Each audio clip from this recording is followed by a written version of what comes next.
This program features live coverage of an African safari and may include animal kills and carcasses. Viewer discretion is advised. Good afternoon and good morning, I should say. It is a nice and overcast and cloudy, misty morning here in Djuma Private Game Reserve, where the cold front has moved in. The clouds have moved in. There was definitely a front on the way, and it has arrived with very, very light cloud. I am not the only one out and about. Lauren is out as well with Davy, Marcus and Mpho out in andBeyond and Ngala. Angus and Owen are making their rounds out at andBeyond. Phinda and JP and Johan are on foot in Prrivate. And welcome aboard your live African safari.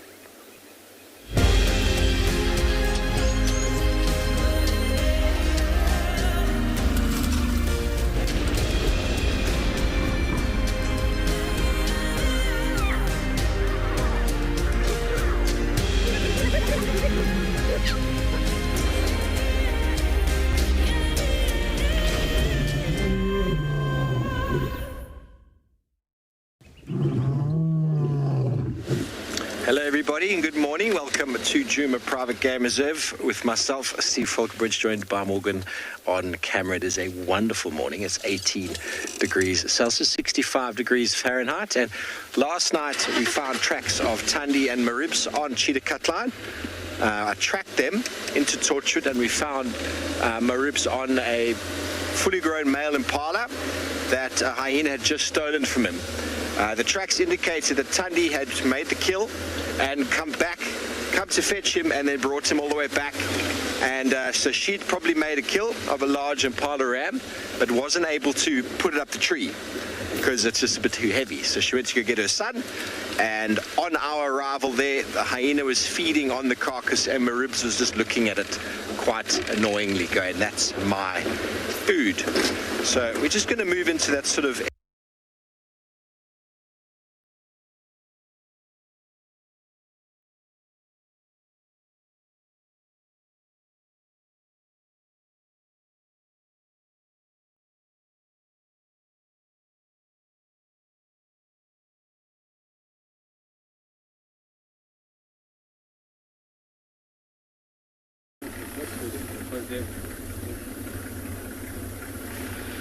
So we are bumbling about this morning, trying to see whatever will be our way.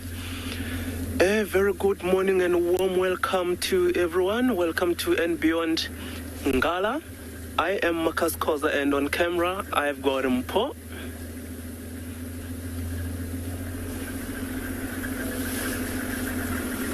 And as I was saying, we are on our bumble. And guess what we found? I see there is a brief visual of one buffalo bull who will try to position for shortly.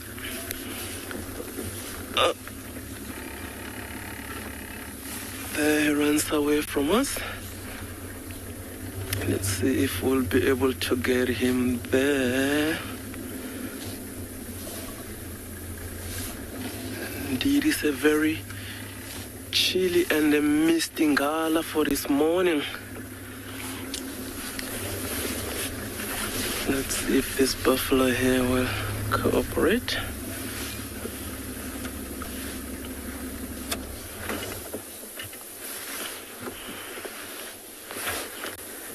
Yeah, the dark and roll, we've got tracks of female there. Sorry about that. And there is that lone buffalo bull.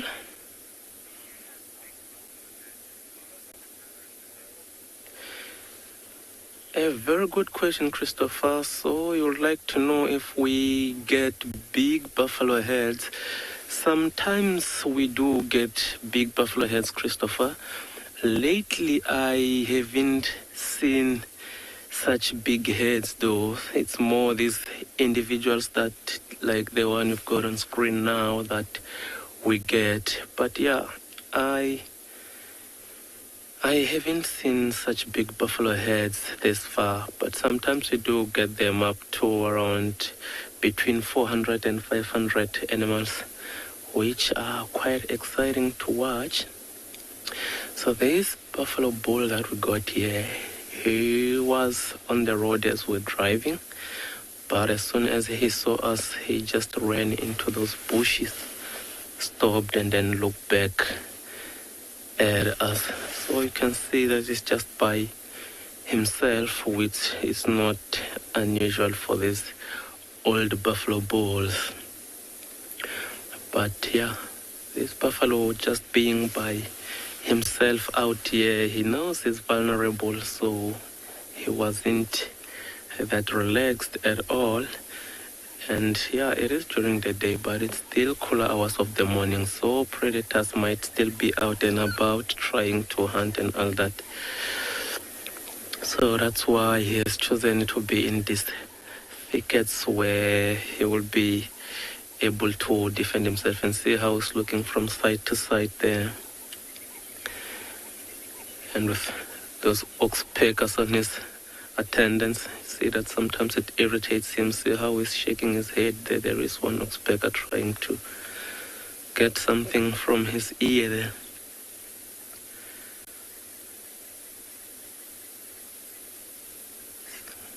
Look at that one. So with these buffalo bulls, they will be with the breeding head up until maybe they're around 10 or so. And that's when the younger bulls that are on their prime, around 7 years, will take over to be the dominant on the head. And so these ones will still trail a breeding head like that, but because now they are old, they are not as agile and they can't really keep up with a breeding head. So these bulls will get left behind like that. Then sometimes we'll find just more than one bull in an area where they'll just form bachelor heads.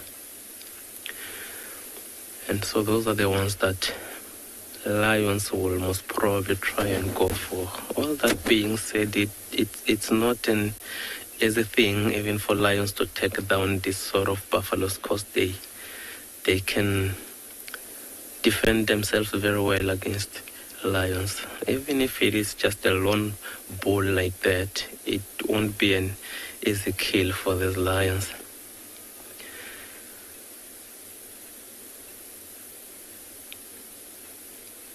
You see how he's standing there just chewing some cud.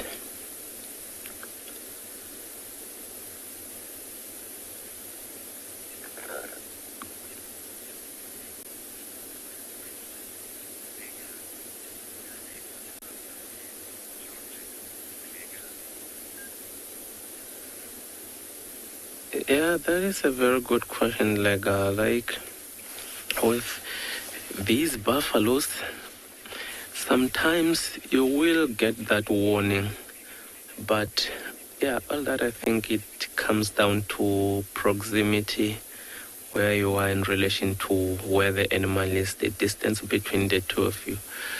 So most of the time, these buffaloes will try and sort of avoid confrontation like that. But if need be, if they now look at you and see you as a threat, chances are they're gonna come for you. And if you are that close, then they won't give a warning. So they'll just go for you, because now they look and see you as a threat, not just another animal that's out in the bush. So it's always a good idea to stay clear of buffalo's way. You see how it's just ruminating there.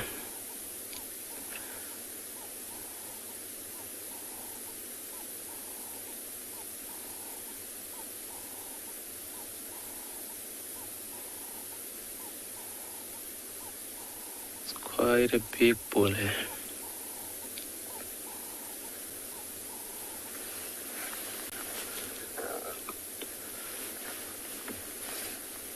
I just wanted to see if there might be something that is interested in that direction that is looking at. But I can't see anything. Maybe because of the fact that he is just by himself. doesn't have as many eyes looking out for predators. That might be just this buffalo being alert for the morning. So I'll just continue feeding there and then heading to the nearest water hole for a drink, maybe a little bit later on. And as it starts getting warmer and warmer, he might go find a pond or some pen system that he might go wallow in some mud just to keep cool for the day.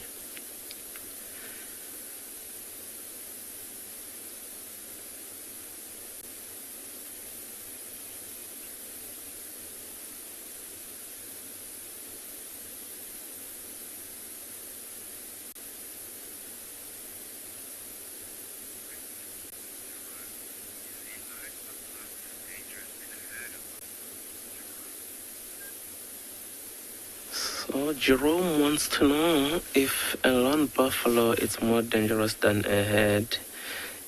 Yeah, to us as humans, Jerome, I think the lone buffalo will be more dangerous than a herd because, as we can see, he looks restless. He's looking from side to side. It's just him and him only in this area.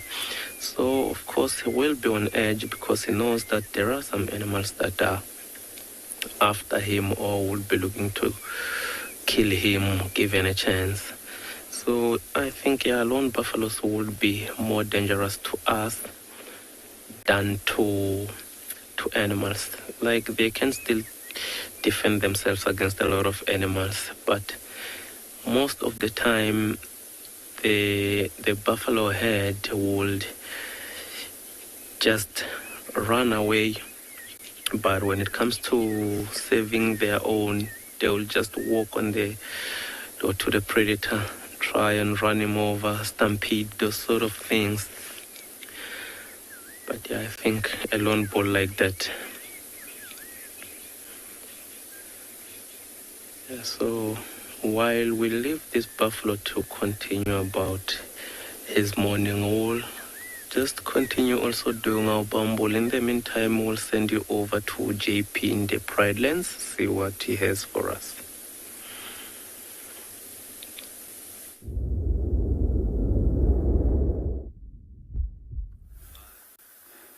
Good morning and welcome to Eco Training Pridelands.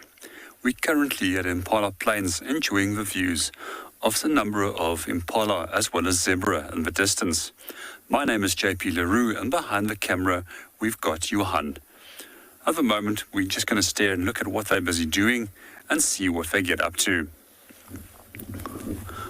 It is quite common for us to find large herds of zebra and impala together, and one of the reasons why these animals quite often stick together is for safety in numbers.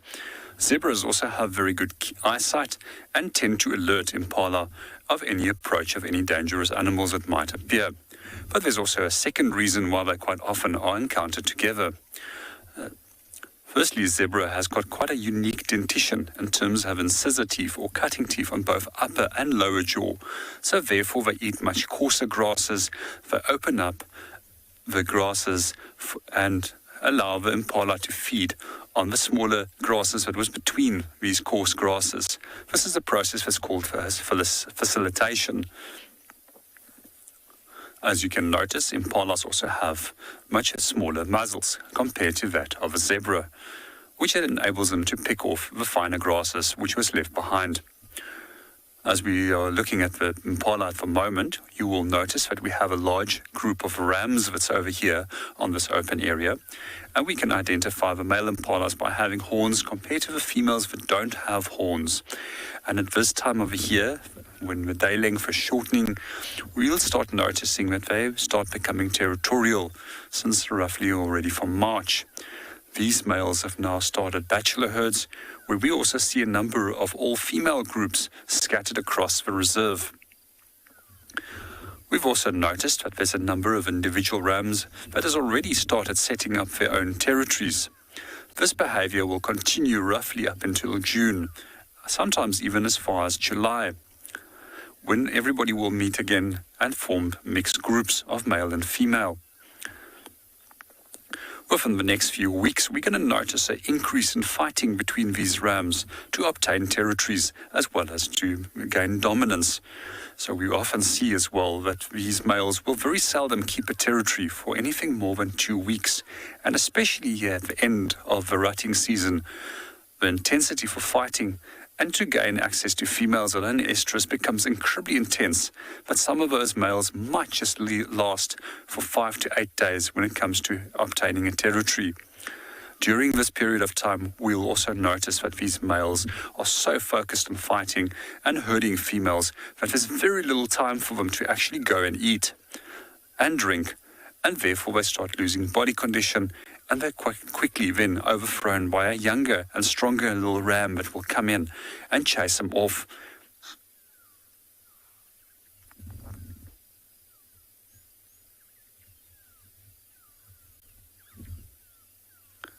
In the meanwhile, we're just going to remain quiet for a few minutes and let you enjoy the sighting.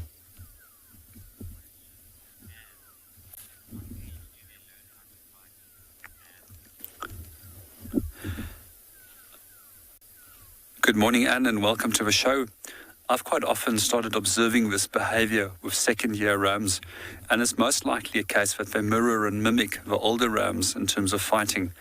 Quite often what we do see with animals is that they mirror this behavior of the older ones as preparation for when they are becoming older, so that they can be successfully and strong enough for fighting by that time. Quite often with young animals, when they do fight and when they do play, we quite often see that it's very exaggerated compared to that of the adults. Oh, beautiful. There's a call of a black-backed jackal in the distance. And we also notice that there's a number of impalas that are now starting to stare into the direction of where the potential threat is. So we heard a question on one of the shows in the last few days up to what size prey can black-backed jackals go. I've seen them hunting anything up to the size of an impala, but normally they will go for sick or weak animals. One of my favorite sightings where I saw a jackal hunting impala was where it chased it over 1.5 kilometers. It eventually ran it down, and it suffocated and killed it by biting it to the throat.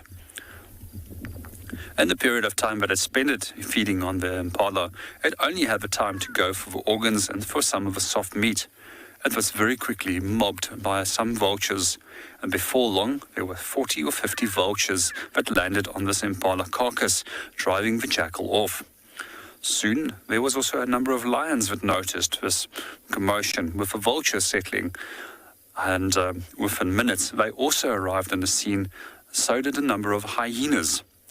Eventually, with the larger predators eventually only getting a piece of the backbone and the skull, which was all that was remaining by the time that the vultures have consumed the carcass.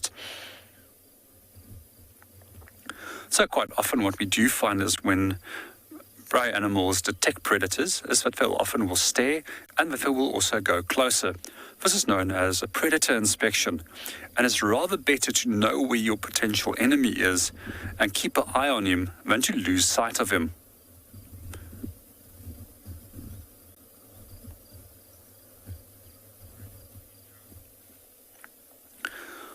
We're going to hang around here a little bit longer, see what these animals get up to, and then continue our walk. But in the meanwhile, we're going to hand you over to Lauren, who would like to say good morning.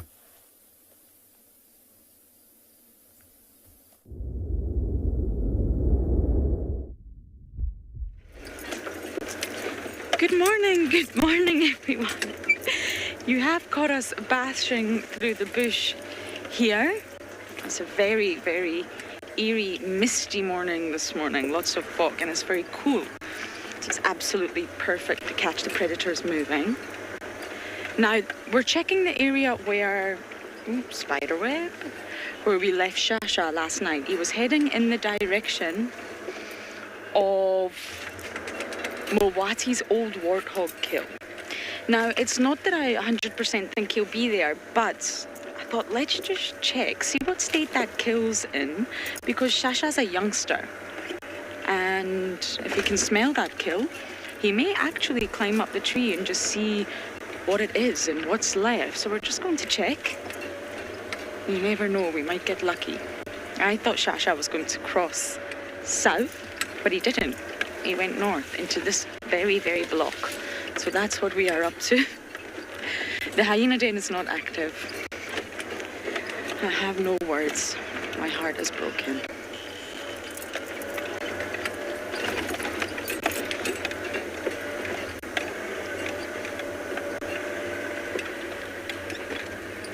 There's a kill. I think, is that a dog? It's not. Oh, there's a bird on it. My goodness. Okay, let's get closer. Can you see it? Wow. Now, this is something you don't see every day. I think this could be a tawny eagle.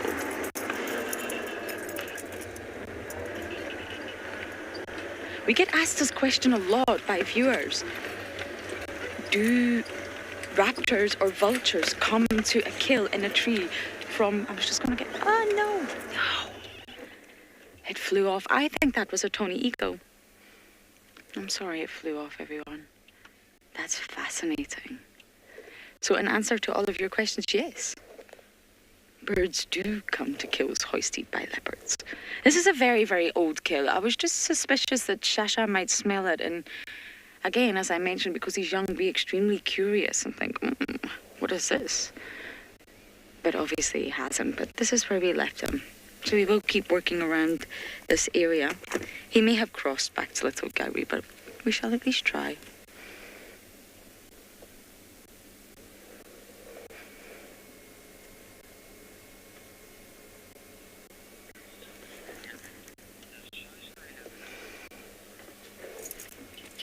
Apparently I forgot to even say my name.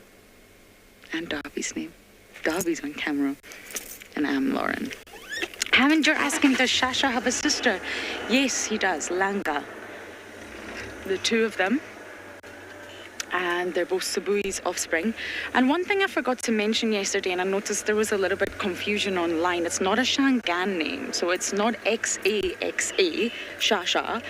It's actually S-H-A-S-H-A, Shasha, not Sasha as well. There's a lot of confusion. I saw that, and I probably should have mentioned that. It's actually from the Songa language. The owner who, not the owner, the sort of landowner who named Shasha is from Zimbabwe. And that's where the name actually comes from. It's not a Shangaan name. And it means champion or winner, which is so great. I love it. So yes, I saw lots of confusion on that online. I just thought I would clear it up for you. It is Shah. And his sister is Langa. But she didn't cross over onto Djuma yesterday. She stayed very much on the Little Gowrie side. But they're hanging around Gowrie Main, so it's absolutely worth scratching around and seeing if we can see any signs of them.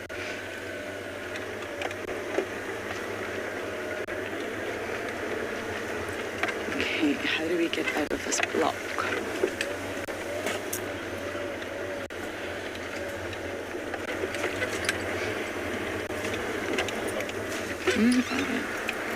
We're following our very own tracks.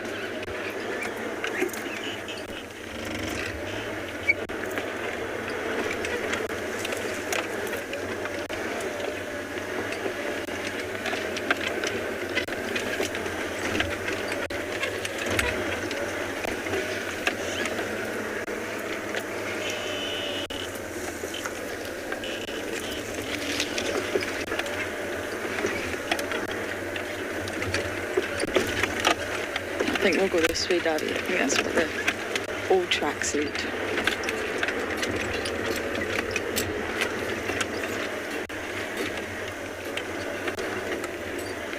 Okay, we're going to bash our way and try and successfully get out of this block, and hopefully we'll find some spots.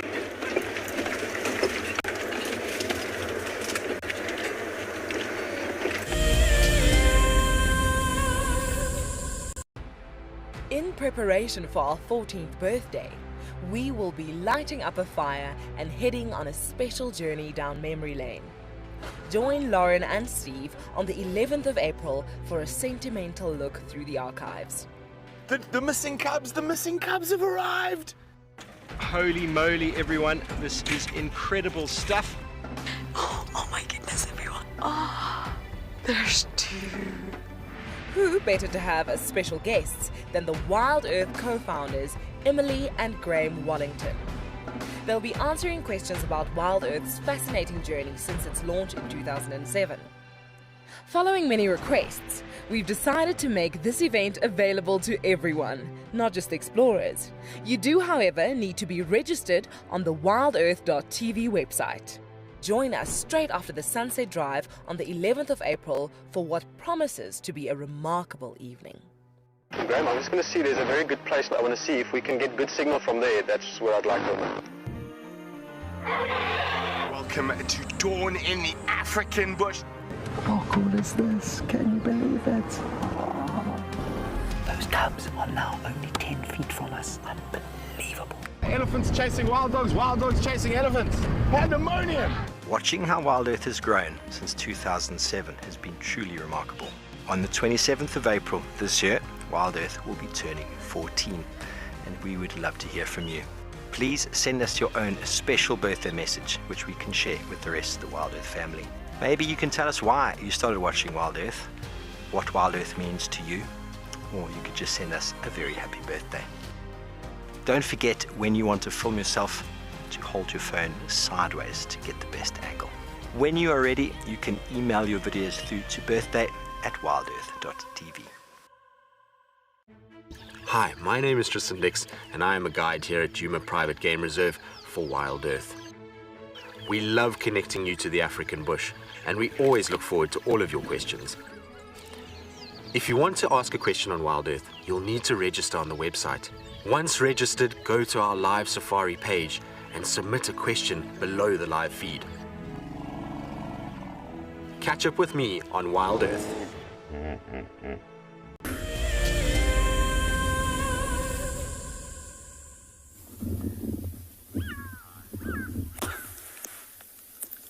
Good morning and welcome back to Eco Training Pridelands. At the moment we're viewing a herd of zebra. What we've also noticed that was a large number of oxpeckers was flying in and out of them, cleaning them for ticks. But one of these zebras in the group also has a small little cut at the back, and quite often oxpeckers will also go and feed on the blood that is from these open wounds. Unfortunately it's now moved off and we can no longer see the one that have a small injury, but I'm sure that he will recover quite quickly. The zebras that we see over here is known as a plain zebra. Within South Africa, we've got two different species of zebra. One which is known as a mountain zebra, which we found in the Western Cape region of South Africa. They're slightly larger, more chunky, and if you do see them, you'll notice that they actually have got white underbellies, unlike the plain zebra that we see over here, which has stripes that's running underneath the belly. Another feature that we can use to separate these two species of zebra is the coat pattern, is that you'll find that on the white of a plain zebra, there's a faint black line, which we refer to as a gridiron pattern, which separates the two. We were talking about feeding with zebra quite earlier on and how they open up the area for other herbivores to also benefit. One of the things that we can notice about these zebras is that they're all in an incredibly healthy condition.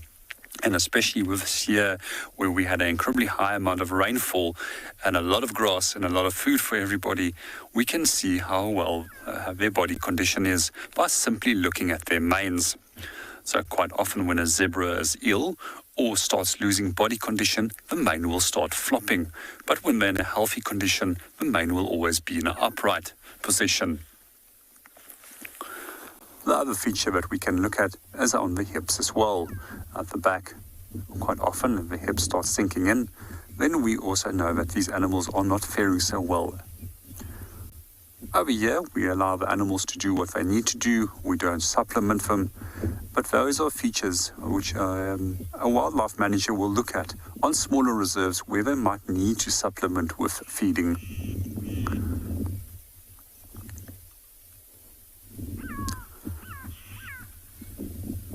For me, zebras are absolutely fascinating creatures when it comes to their social organization. We generally find that the majority of groups consist out of a single stallion and a number of mares. We also see that we often have all male groups, and it's quite easy to actually separate males from females groups if you just look at their bums. So when you do look at the bum of a zebra next time, you'll notice that males have got a thin, narrow little black stripe between the buttocks compared to that of a female, which has got a broad black band between the buttocks.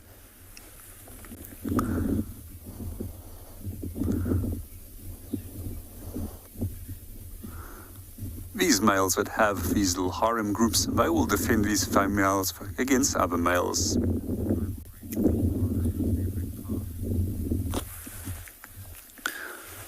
Good morning. I know that will be a question that I'm not going to have an answer to you. But yes, impala is one of the most predated species.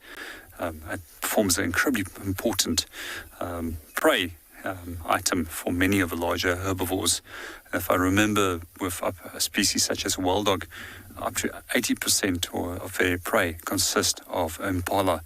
But in terms of a survival number for young, I will unfortunately not be able to provide you with an answer, and I'll see if I can maybe go and read up something today on it and find an answer for you.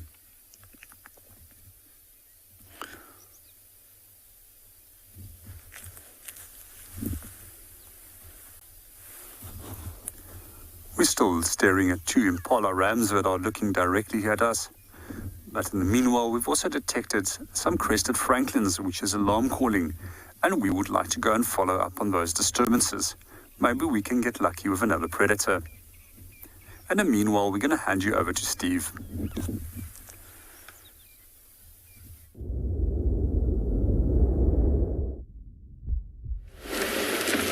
Welcome back, everybody.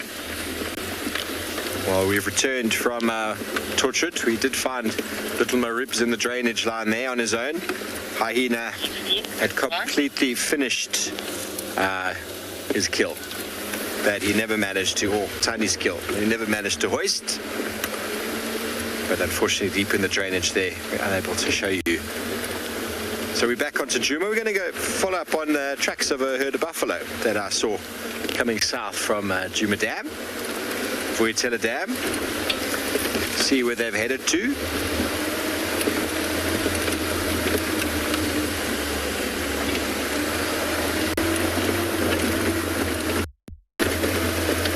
Very nice and gloomy morning.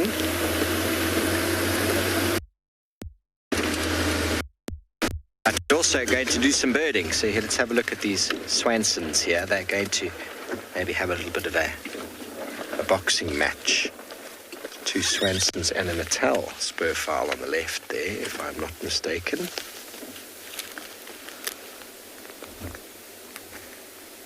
Yes, Natal spur fowl. Natal spur fowl. Swanson spur fowl. Slightly different sizes. The Swansons are a little bit bigger. They're characterized by that very red face, black legs. And the Natal spur fowl's got orange beak and orange legs.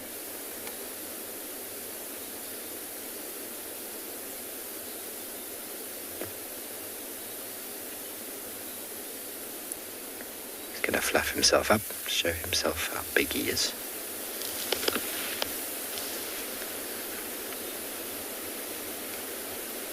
See, with these ground birds, there's still plenty of food. There's still potential for them to have more clutches, even at this late stage. I saw some tiny, tiny little francolins pop out the other day. They must have just hatched.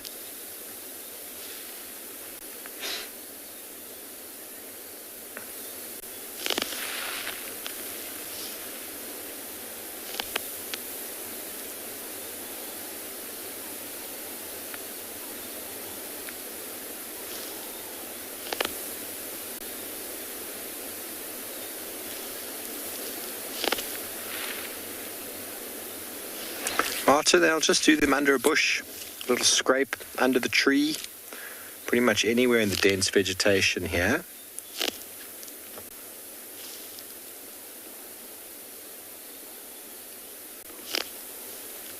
all the francolins very similar. The spurfowl, very similar nest, same to the guinea fowl. Well concealed.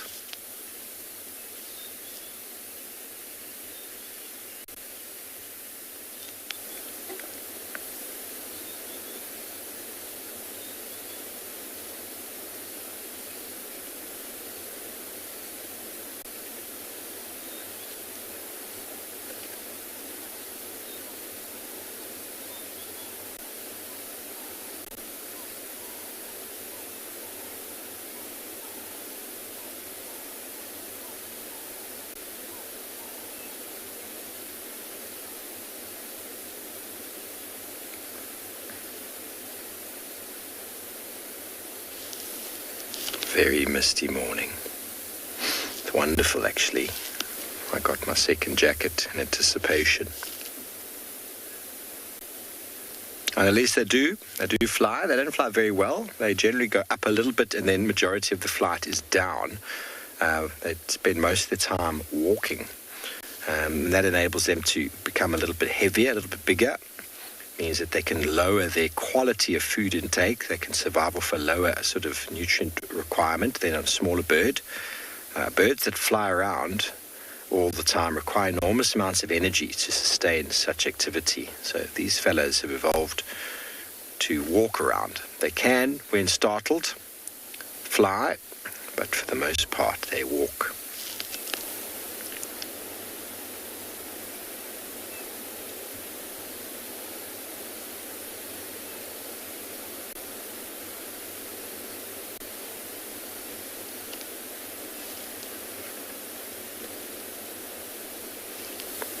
Quite interesting. I didn't actually know that in the wild these two species have actually been known to hybridize, the Natal and the Swansons, so that would be quite an interesting mixture. Orange legs and a red face. Well, we're going to send you over to Lauren. I think she maybe want to go and see if she can get some signal with Maribs.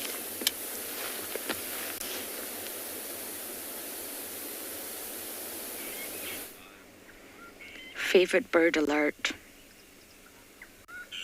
The green-backed heron. I can't hear a starling though.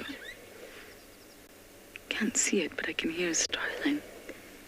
Now Darby and I love this bird. It's also sometimes called the striated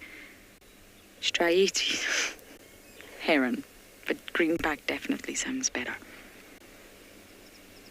It's getting ready for breakfast. It's a cold morning, so if you're warm-blooded, if you're endothermic like us, how do we warm up? Well, we drink lots of coffee and tea, but we also eat. It fuels your metabolism. Our internal body temperature is always maintained at a constant temperature, same with birds, but you need to fuel that, and the fuel is food. So although it's a cold morning, this little guy is hungry. And that's what they do. They stay remarkably still. He's in the water, but he's staying still in order to not disturb the water column. Fish can detect the smallest movements in water. They can detect vibrations. So the more he moves, the more the fish will know, there's a predator in the water. We're not going anywhere near that side of the dam. So he stays still. He's got a really long neck. You can't actually see that right now, but he's able to stretch out his neck and dart in with that really sharp beak and catch some fish. Such a great bird.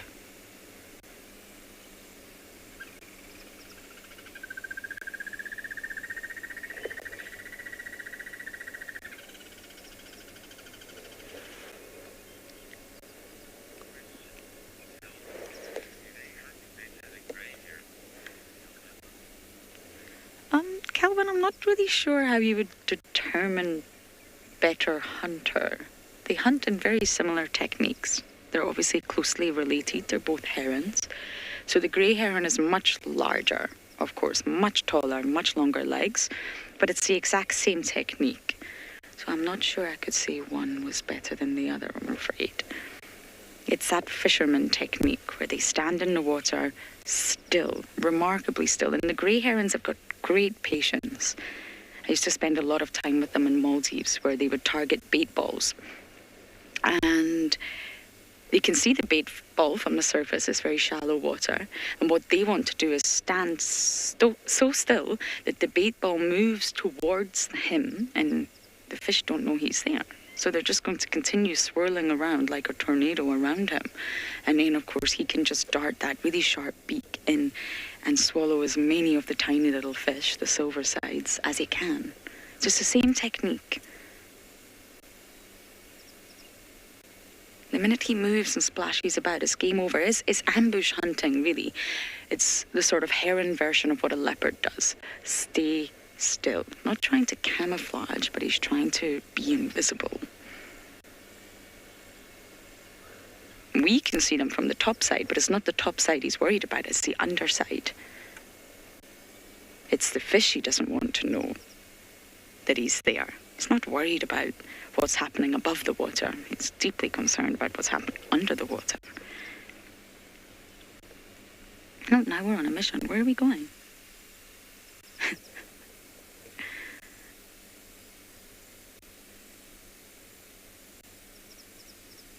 We obviously were not happy at that part of the dam.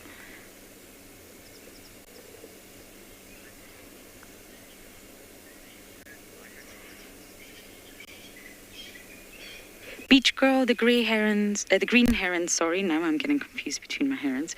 The green-backed herons, no, they're not. They're not migratory. They're a fairly common all-year-round resident. So we will see them all year round, and that's probably what we're going to be left with, I'm afraid. A lot of the migrants have gone. I have spotted a woodland kingfisher already this morning, but I haven't seen a cuckoo since I've been back.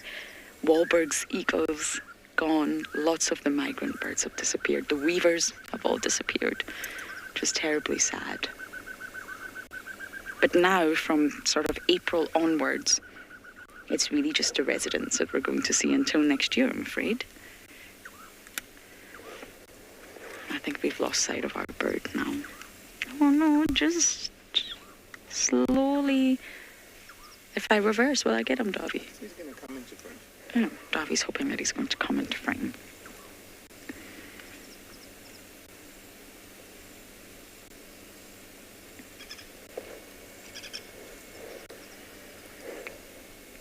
I'm not entirely sure, Davy. Yeah. This is like Morgan and I trying to find the chameleon last night.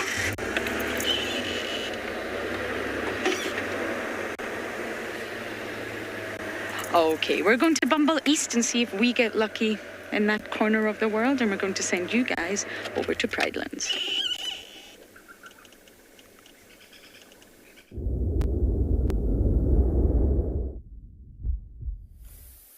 Good morning and welcome back to Eco Trading Pridelands.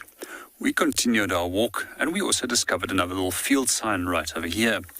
And if you look closer, there's a large amount of hair, but also a number of bone fragments. This was left by a hyena.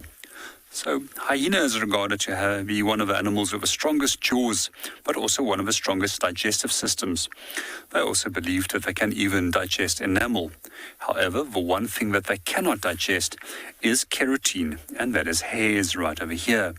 What we also often see what they do is that they will regurgitate these balls of hair with bone fragments to prevent that the bone fragments can harm the stomach. We also see a very similar type of behavior with a number of bird species, for example owls, where they will also regurgitate the fur as well as the bones of small little rodents that they ate to prevent that the stomach becomes punctured by these sharp objects.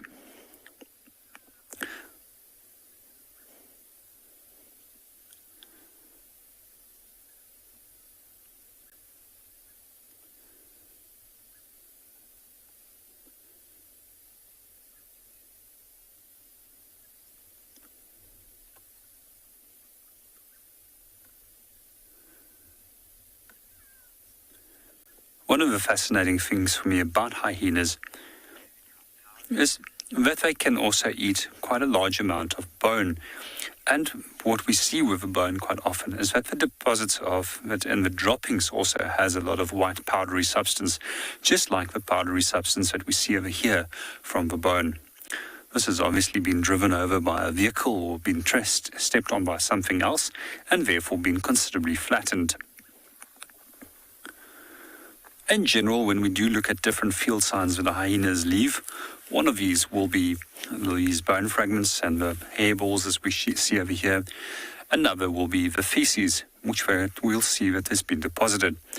And quite often, when they have had large amounts of blood and meat in their meal, it will be darker in color. However, most of the times when there's a large amount of bone in it, they will also then have more or whiter color due to the calcium. What I do find fascinating is that we have two species of tortoises in this area, which quite often will feed on the feces of hyena.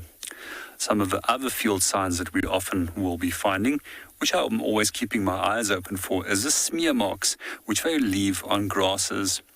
And quite often you will notice hyenas squatting over a grass and dragging its anal gland on a branch to specifically mark its territory. In the case of a spotted hyena, it's a single smear, which has a single color. But when we get to brown hyenas, which is more typical of a western half of South Africa, that will be a black and white smear. Good morning, Justin. Hyenas will basically use anything that's available in their favor. And there's a misconception about them that they will more often scavenge, which is actually not true. They tend to be just as successful in terms of hunting, and they will utilize what is available, as I mentioned already. I also have seen them in times when there isn't sufficient amount of food available, especially after rain, that they will even go and feed on old carcasses that has become damp and shown interest in those as well.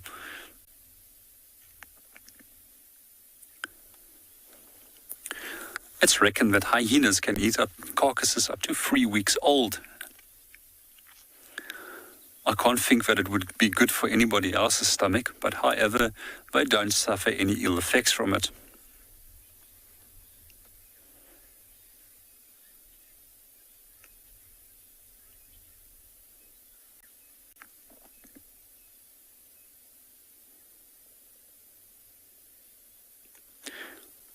From here, we're going to continue and see what we can find. But in the meanwhile, we're going to hand you over to Marcus, who's in Ngala.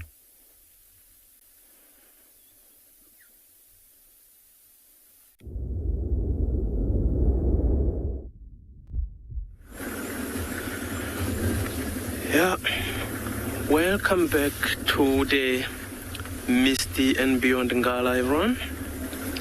So we are still bumbling about, and we have got some updates about some lions. That is what we are hoping to go and find. We know the general area of where they say these lions were last seen this morning. So because it is still this misty, so it is a little bit chilly, that can for these animals a little bit of movement even in the day. So animals like these lions that we are hoping to go and find, so there is a good chance that we might find them still being active, even though most of the time in a day like this you might find that they are just resting. But also, all of that depends on the need to move. So if there is a need to move, they will definitely move. But if they don't really have to move, they will try and get a good area or area where they'll find enough shade to rest. So that's where we are headed at the moment. It's a bit of a distance from where we are now. So you never know, being out in the bush like this, the bush is full of surprises. So you might find some other surprises on the way before we even get to those lions. It might be other lions, it might be anything really.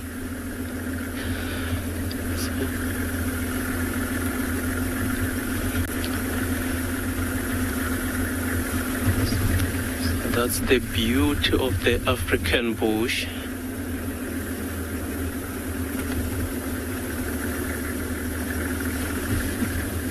Yeah, so Melissa would like to know if lions are very active in this kind of weather. So Melissa, yes and no. Like I have mentioned, if they don't need to move, maybe if they were successful during the night, they have a good area that they can rest. They've got maybe water close by. They won't really have to move. But if they are hungry, they were not as successful, then there is a need to hunt. So that's where this weather plays a role in these lions' movements. So they might get active because they won't lose as much energy because it's not that sun, it's not that hot yet. So I think the only advantage that they might get from the weather like this is that it will stay a bit cooler, at least into the day. So yeah, let's see how misty it is in front. So hopefully these lions that we are hoping to go view, we'll find them moving, or if there is a need for a hunt, we'll find them still being up and active, try and stalk these animals. That will actually be cool to watch.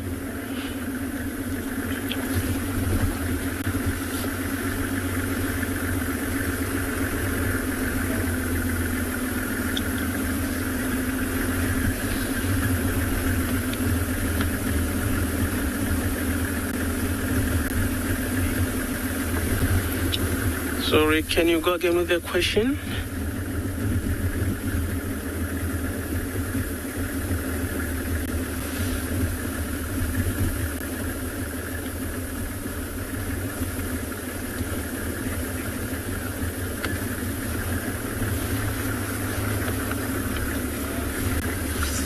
Tennessee wants to know what's the best thing that I have found when I'm out on drive.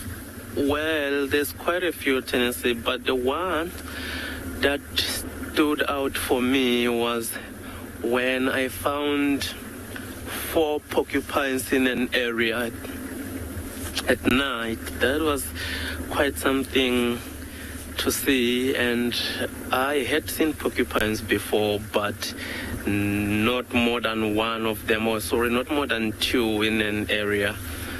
That time when we find 1 adult and 3 youngsters, it was very special to see. So I think amongst other things, that's one of my best finds thus far. I mean, there will be plenty more being still in the bush like this. So like we mentioned time and again, that there are some things that we can show to you as viewers, and you think that we get used to those sort of things, but we don't. Most of these things surprise us and intrigues us as much as they do to our viewers back home. However, one thing I would like to see is a kill.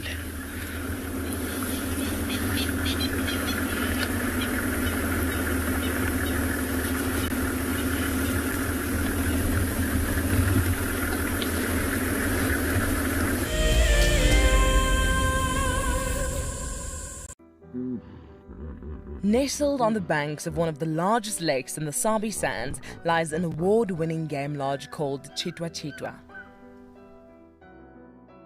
Many of you will have been on safari here virtually with WildEarth, but now we are offering you the chance to see it for yourself in person. Sign up to be a WildEarth explorer before the end of April, and you and a friend could win 3 nights to this luxury lodge.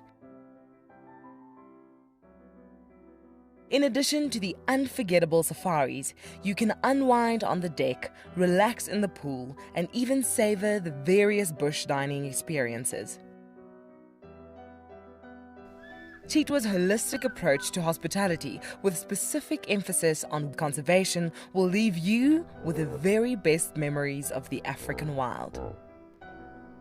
WildEarth Explorers, it's in your nature. So in 1998, we had this idea to go and put a live web camera on a waterhole somewhere in the Sabi sands next to the Kruger National Park. And I approached just about every single landowner and everybody thought I was completely crazy until I met Yuri and Pippa Moorman. We thought it was definitely a fun idea and a worthwhile thing to experiment. And it immediately became a runaway success. And it gave people all around the world the opportunity to watch a little piece of Africa day and night. Back in 1998, it was the very early stages of the internet, and all we were able to do was to get a 30-second refreshing JPEG out of that camera. But over time, what we began to do is focus more and more on trying to develop this concept of giving people the opportunity to go on safari. Even though we live just 500 meters up this hill, we still put the camera on to see what's happening. Absolutely, we watch it ourselves. I'm Nikki here at andBeyond in Ngala in South Africa. I love getting questions from viewers about all the small things within the environment and how it all is integrated with one another. If you want to ask me any questions, please simply register with the WildEarth website, head across to the Live Safari page and then post your questions there. I'm looking forward to chatting to you on my next WildEarth drive.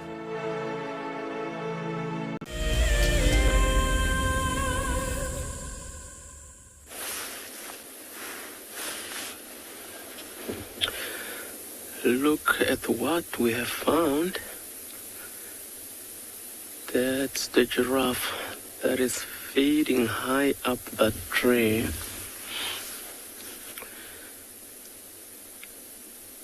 And it's just by himself. So that is a male giraffe, by the way. So if Mpo can try to zoom in on those horns, or sequences they are affectionately known, you see how bold they are on top. So that's how you will tell a male from a female at a distance. Like if you've got some binoculars, you will be able to pick that up. And yeah, he's just by himself, which also for this giraffe, it's not unusual if you find a male like that just by himself, just in attendance by a few oxpeckers.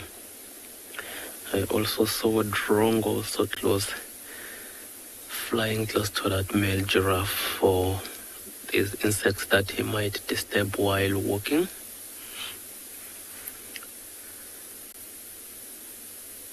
So he's busy feeding. I'm sure if the viewers at home can see that tree that the giraffe is feeding on. That is a thorn tree actually, so it has some thorns, but it looks like that giraffe couldn't really be bothered there.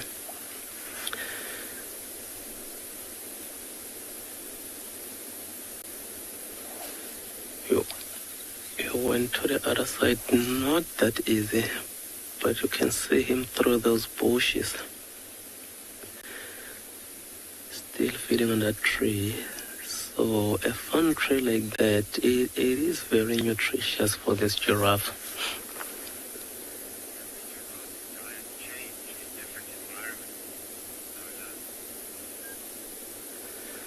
So Nola would like to know if a giraffe diet change in different environments.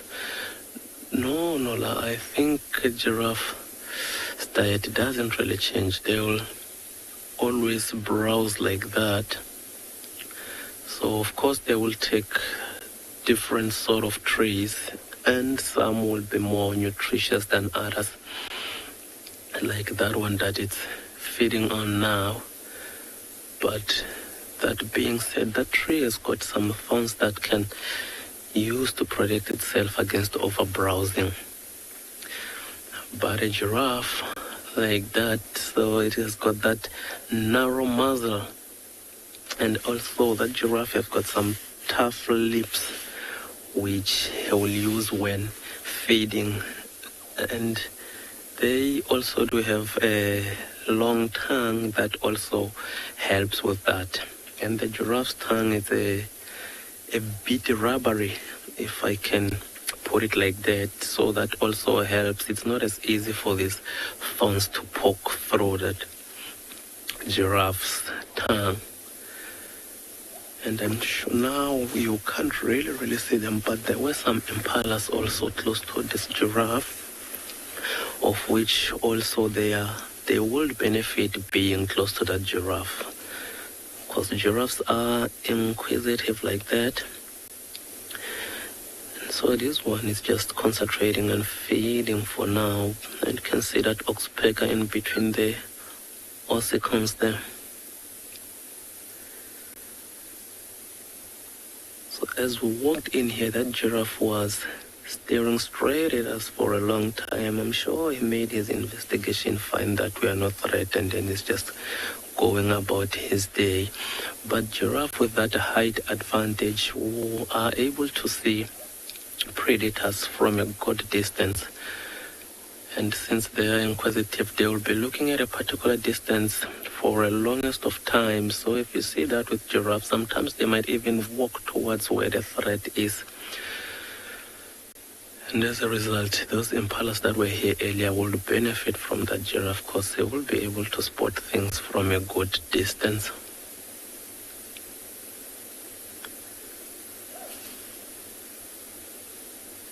And you can now see that tree just shaking. You can hardly see the giraffe anymore. Looks like he's having a time of his life there.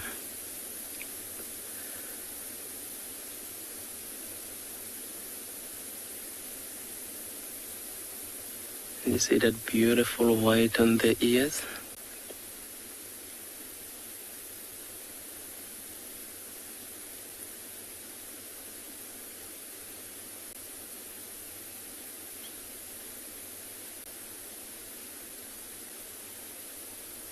Isn't that just majestic?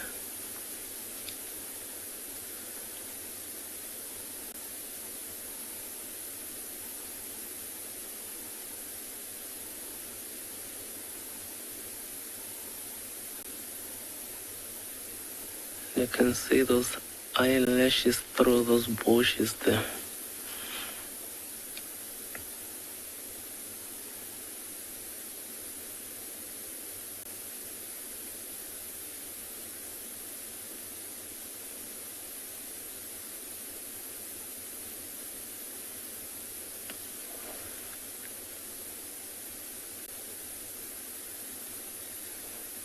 Yes, it looks like that giraffe is quite happy where he is, quite happy feeding. He doesn't look like he's in a rush to get anywhere, so we'll just leave him there to his day while we continue with ours. In the meantime, we'll send you over to Djuma. Let's see what Steve has got in store for us.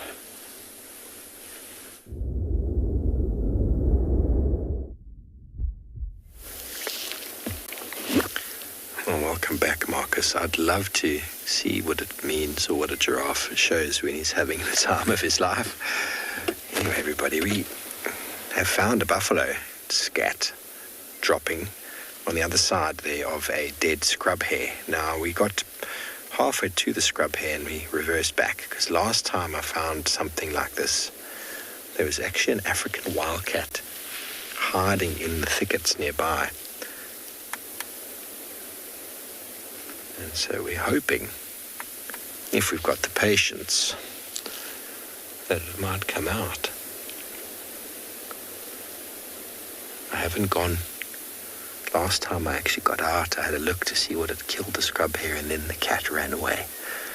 So now I haven't even looked if there's tracks. Last time we'd seen tracks, I'd seen the bite mark on the head. I was almost certain. Now it seems to be a very similar sort of idea. Obviously, we don't like to influence these animals in any way, and if the wildcat wants to get its meal, it must get it. But in saying that, there are buffalo tracks or dung just on the other side of the scrub hare.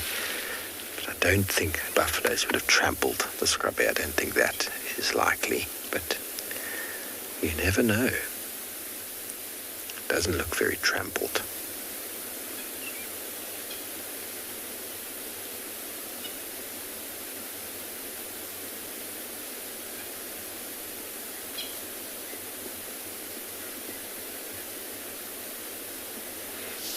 Kenya, of course, everything dies of natural causes. It's probably the highest mortality rate in all species is natural causes. But out here, I think many of them actually do get eaten and hunted.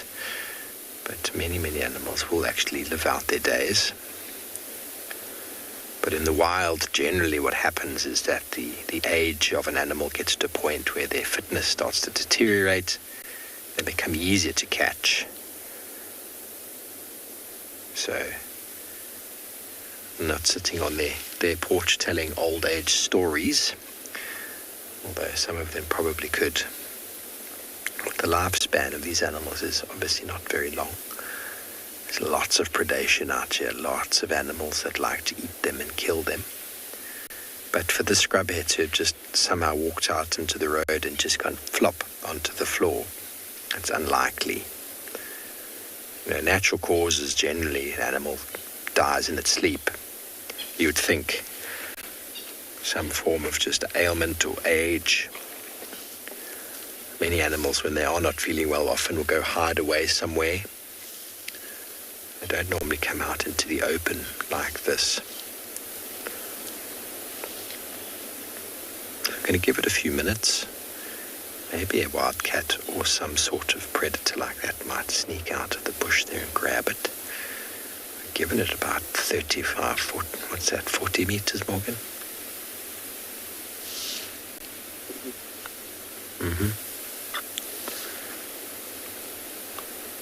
So we don't have any rush either. James, time to put the patient pants on. If only I had some coffee to while away the time and a good book. Oh, hang on, I do. We have got all the patience in the world. Orange Brisser Bushreich calling in the background.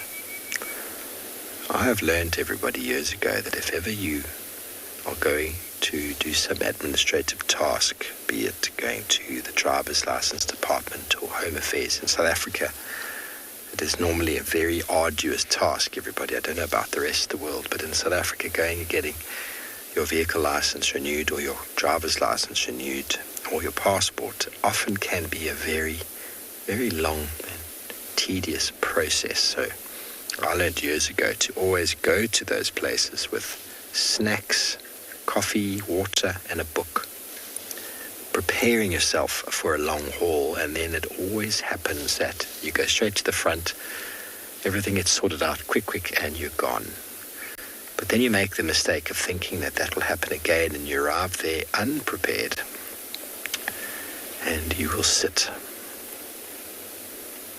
for a very long time. So I actually quite enjoy waiting. There's always time to reflect and to sit and observe.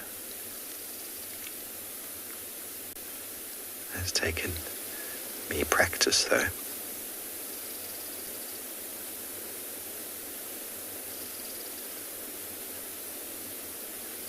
So we'll give it some time, see if anything emerges out. We'll then go have a look at some tracks. Common, I mean, there's many animals eat them and kill them. We don't often find many of them just lying on the road. I found one, I can't remember when it was though, a few months ago. Very similar situation. And I got out to investigate and noticed that it had definitely got a puncture wound around the neck and head. And then a wildcat that wasn't far off from us ran away. So, you know, unfortunately out in these wilderness areas, you do also have scrub hares that get hit by cars sometimes at night. But he doesn't look like he's been hit by a car, doesn't have the same sort of damage.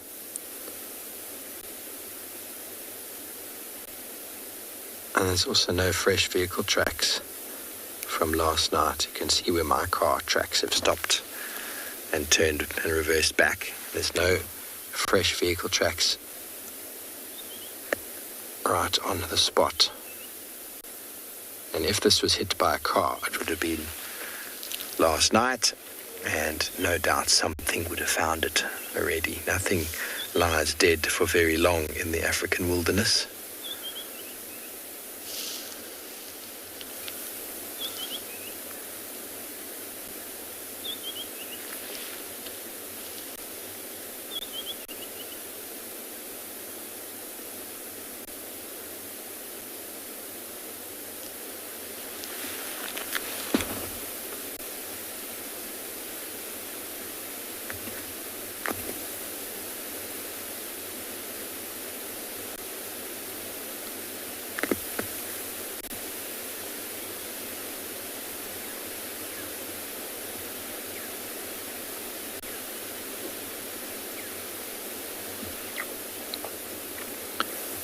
So most of the scrub hair remains we find is just fluff and tail. Sometimes I found a foot, but that's generally from when something has eaten them. Here I think something is preparing to eat this fellow. Well, we're going to wait it out and send you over to Lauren.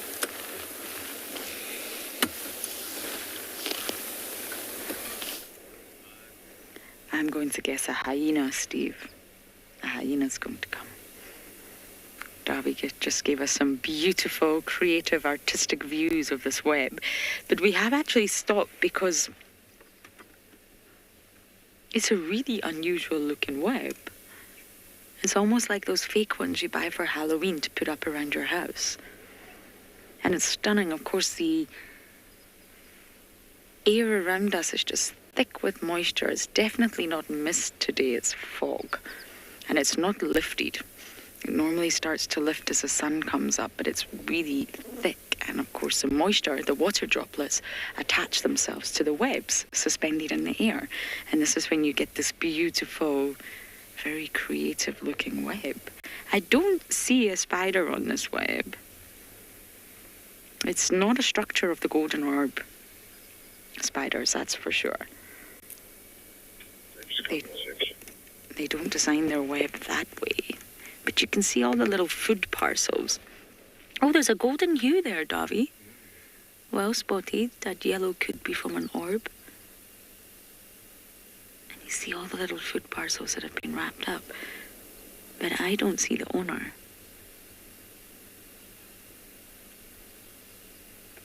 Isn't that just spectacular?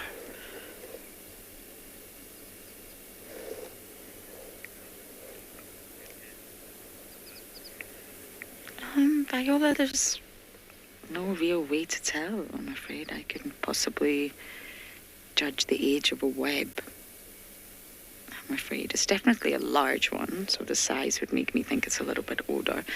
I wonder if it's a sort of conglomerate of many webs all together, and that's why it looks so messy. But I'm sorry, I'm really not able to age webs, I'm afraid. Some species can construct webs very quickly in a matter of hours. For some species, it takes a really long time. Some species make a new web every single day, and other species use the same web their entire lifetime. So I'm really not sure, but it's stunning.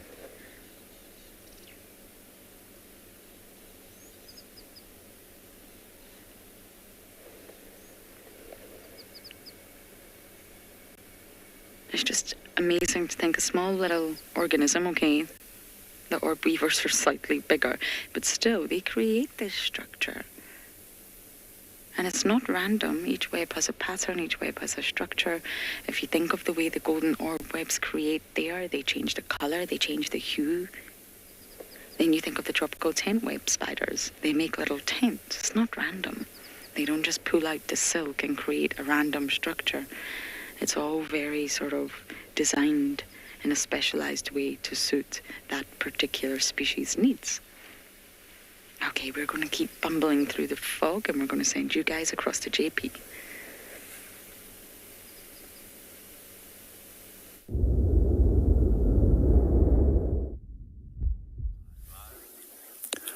And good morning to WildEarth, to those viewers that's just joined us. And we are at Eco Training Pridelands. And at the moment, we're looking at a large amount of damage that was created yesterday by some elephants. As we walked past this area yesterday, there was no damage to these trees.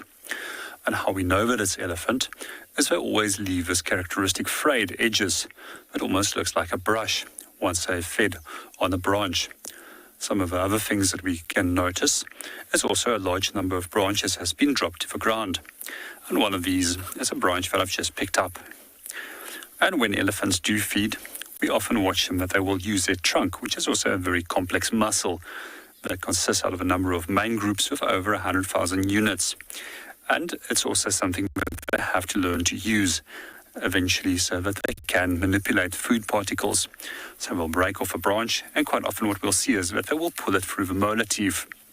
So with elephants, they do have 6 sets of molars on each jaw. These molars won't be present all at once, and they will start replacing one another over a period of time until they eventually reach the age of 60. When they get to the last set of these 6 molars, often where elephants can no longer feed successfully and often end up starving from not being able to get a sufficient amount of nutrition.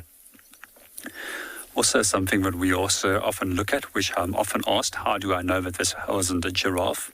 So when it comes to giraffe, they use their tongues to strip off the leaves from the tip of branches, and they don't leave any visible markings, such as that the elephant would do.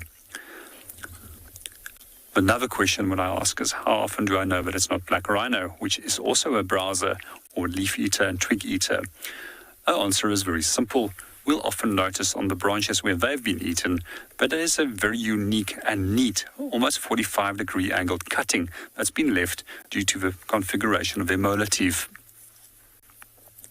As mentioned previously, elephants do need to feed a lot, and we see them often that they'll spend up to 21 hours of their day consistently feeding to be able to support these incredibly large bodies of theirs.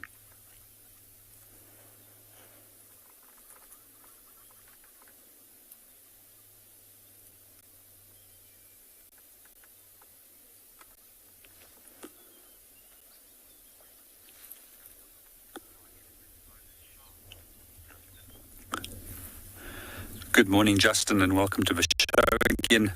They're actually flat.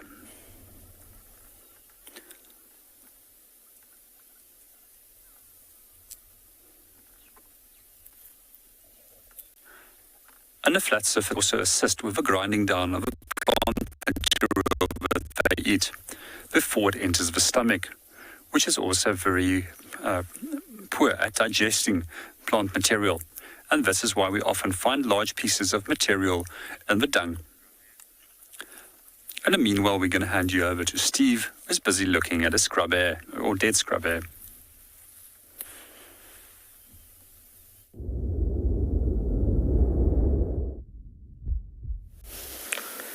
Welcome back, everybody. Well, you haven't missed anything.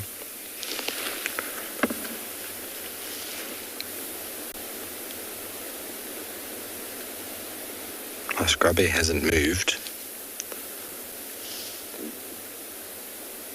I'm going to give it a few more minutes, then we'll move on. See if we can find where these buffalo have gone. The dung on the other side of that scrub hare there looks pretty fresh, but the tracks, I reckon, are going west from there.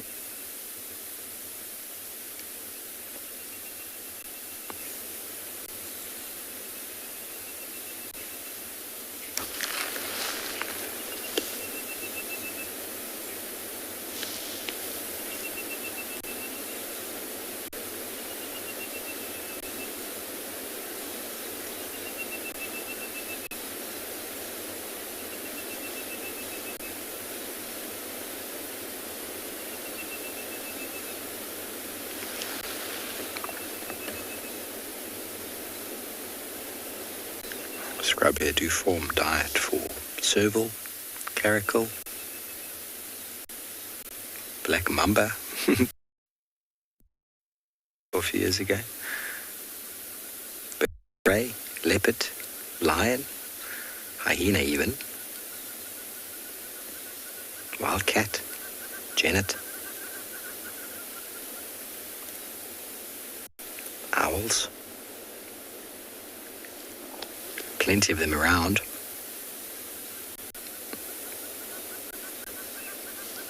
Provide food for a wide variety of predatory species.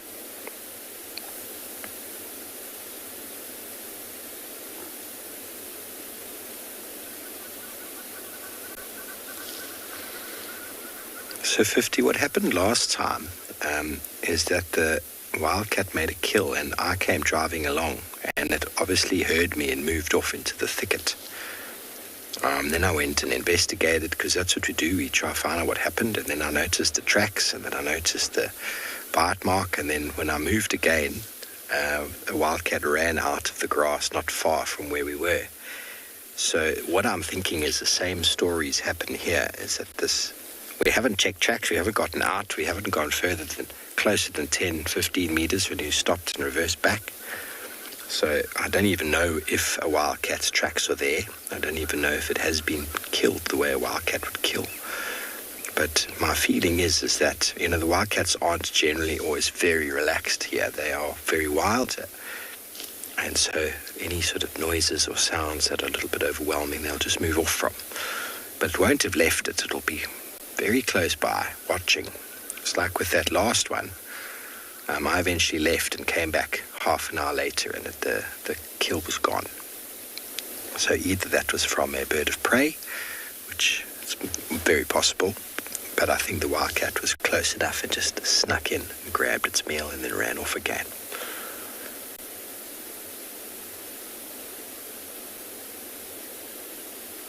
So our patience spans, we're hoping to just suddenly see this cat emerge out of the thickets there. But with wild cats, wild leopards that have not been habituated, they are very rarely seen. More so in the cover of darkness than in broad daylight. It's their nature, and their secretive nature.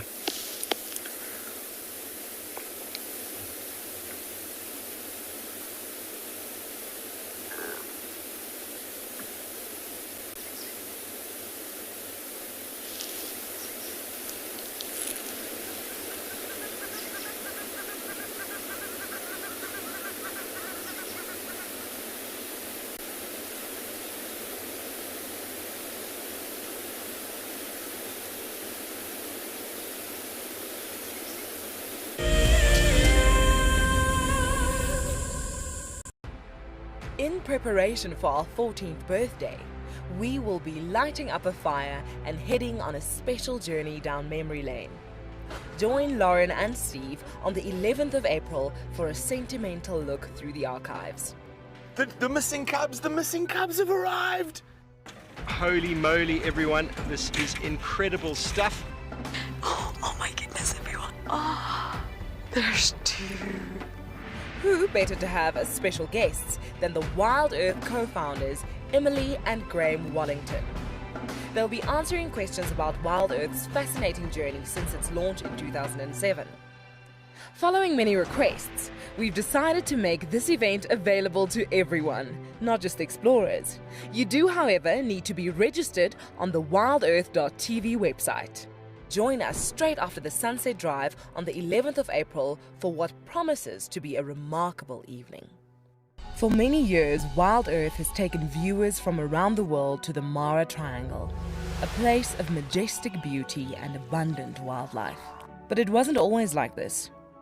Before 2001, it was infested with poachers. Illegal harvesting and hunting was rife. Now the situation couldn't be more different. The hard work and dedication of the Mara Conservancy has revolutionized this magical land. But now, the loss of revenue from tourism has created a grave crisis. The Mara Conservancy needs help if they are to continue protecting the reserve and supporting the local communities whose livelihood depend on its survival.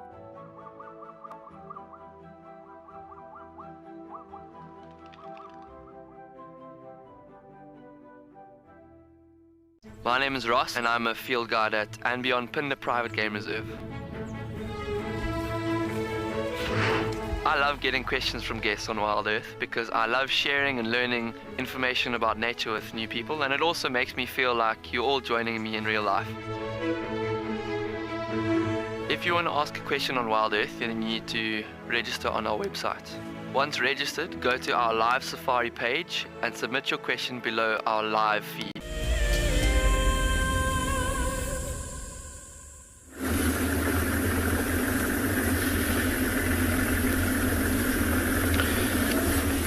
So I mentioned there are updates of lions around this area somewhere.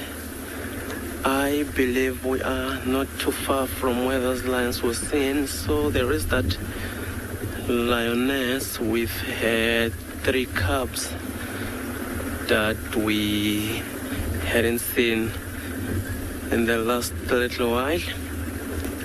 So we got updates this morning that she's somewhere in this area here.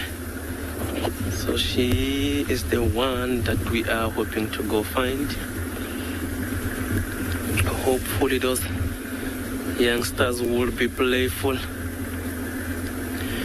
because of these lion cubs, more often than not, they are very playful, unlike all the lions at this time of the day. So the mist is now gone and the sun it's up, so it's getting a bit warmer and warmer.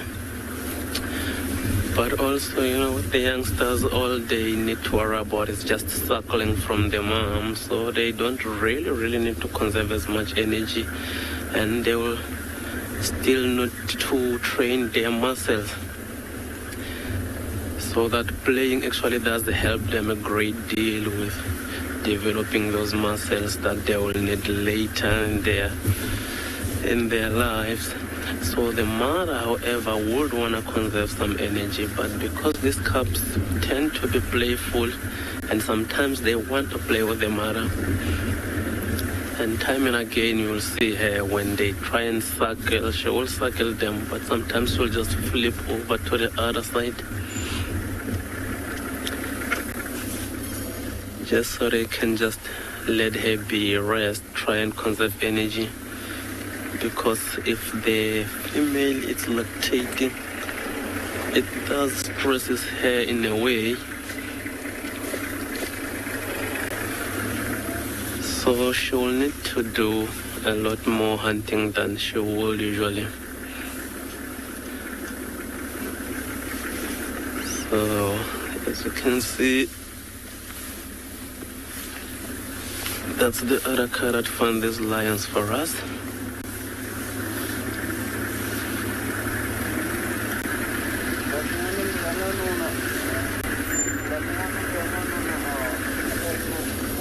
Can you go again with a question for me?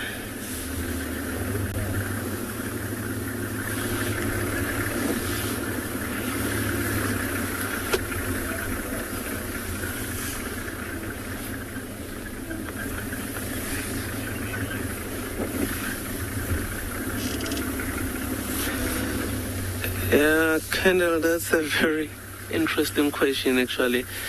I think youngsters of any species of animals tend to be playful, some more than others. But yeah, I think like comparing the two doesn't really do justice to the both species. So I think all youngsters that tend to be that playful. So I don't really think that lions are more playful than elephants. I just think that youngsters are more playful.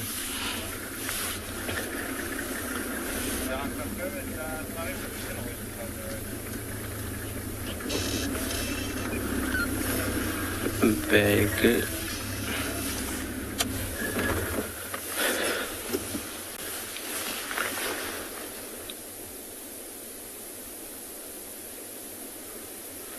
There we are. As you can see, all three of those cubs are suckling now. And you see how mom is just lying on the shade there feeding these babies.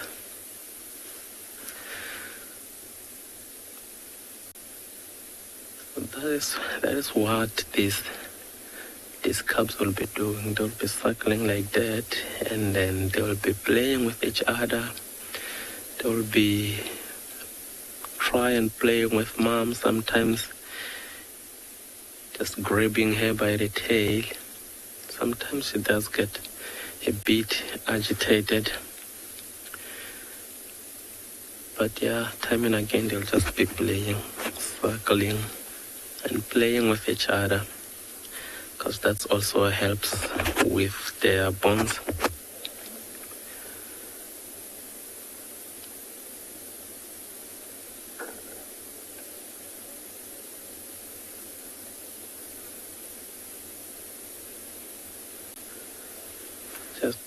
busy circling there. They don't really think about all the stress that mom is taking.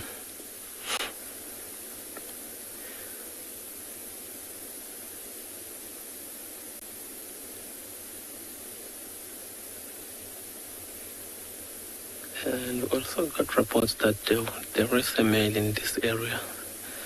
So it will be quite interesting where the male is in relation to where these ones are now.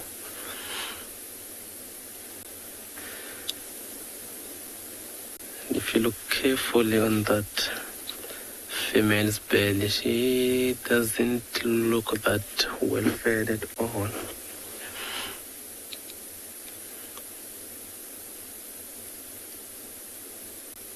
And so she has this 3 to worry about. So maybe come night time she'll just go hide them somewhere and then try going hunting.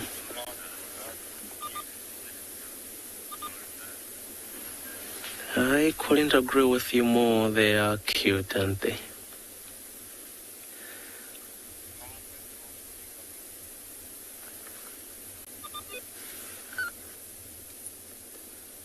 Stunning, and also to see all 3 of them circling there at once.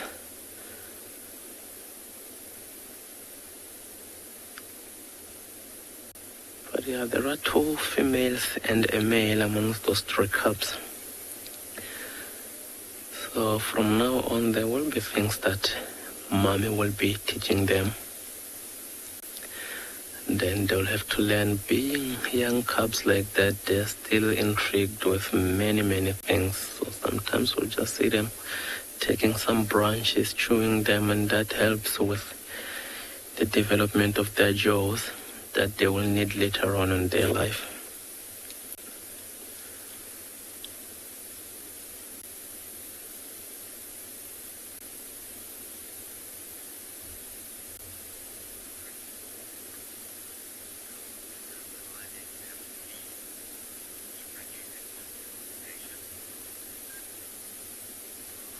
So, Patience, if I get that correctly, you want to know how often must this lioness feed in order to keep lactating for the little ones? So, as often as possible, because for as long as she's in a good condition, she's well fed time and again, then she will be lactating for those youngsters to feed. So if maybe she had no youngsters, she wouldn't really have to feed as much. But now, because of all that stress, it will also depend on the type of prey species that she gets. If she gets something small, then she might need to hunt even the very same day or even a day after. But if she does get something big that she might feed on, and it will last, and then maybe try and guard that carcass. So that's more the killings that she will need to do. So like, I wouldn't really put a number to it on the number of times that she has to feed, because that also depends on the species. But yeah, she really needs to feed as often as possible. As you can see, those youngsters looks like they do have a bit of an appetite there.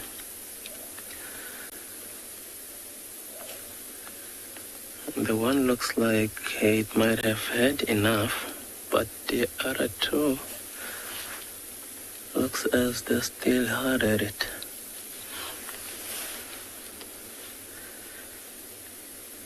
And at a time like this, now the sun it's up, so that lioness would want to conserve what's left of her energy there, so that come sunset she will be able to hunt. But all that said and done, if any prey species was to walk into this area, that lioness might even try and feed in or hunt. Because remember, these lions are opportunistic.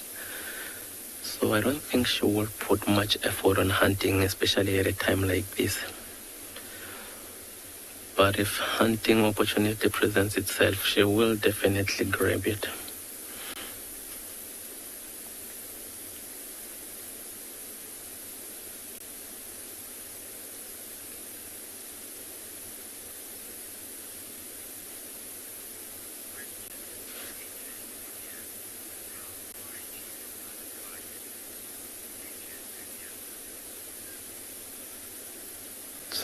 nature enthusiasts, those other Pride members where the wild ones are actually very far from here.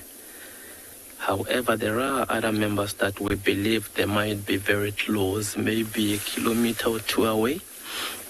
And this area is quite close to that riverbed where we believe there is a lioness with very young cubs that she might be denning in.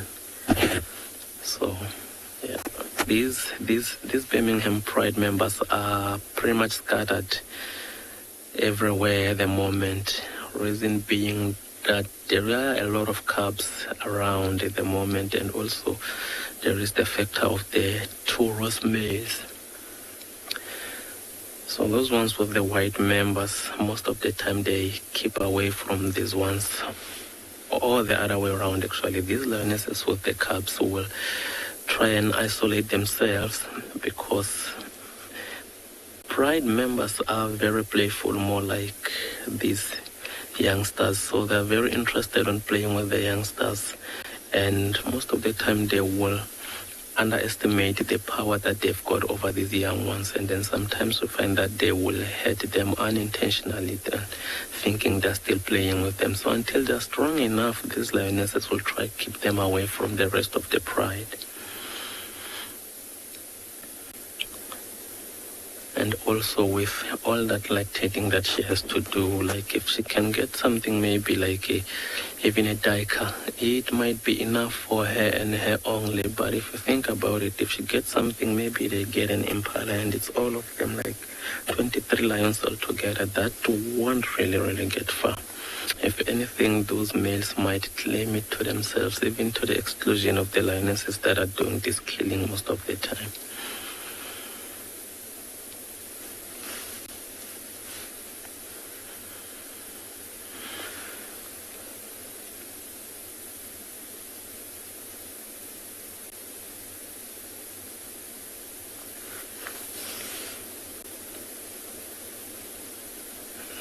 Looks like these youngsters might have decided to rest after all.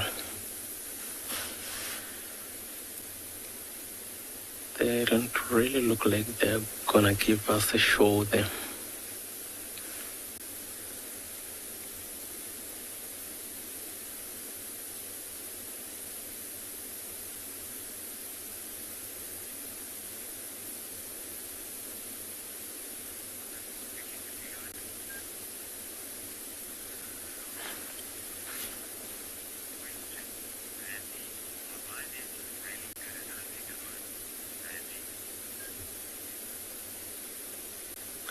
So Randy would like to know if lionesses are really good at hunting alone.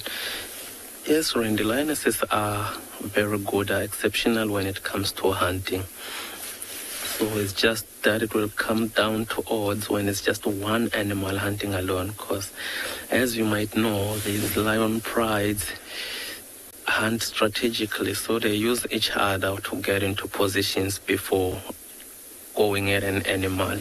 So if she's alone, obviously she has the know-how, so that will work to her advantage. But if there are just a couple of lionesses around, all of them will be that exceptional in hunting. So chances are far better when they're in numbers than one animal alone like that. But yeah, these lionesses are quite good at hunting.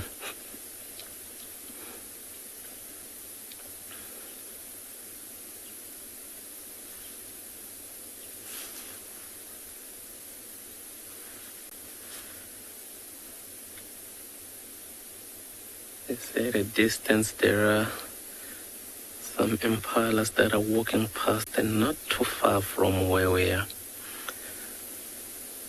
But I'm not really sure what the wind is doing at the moment.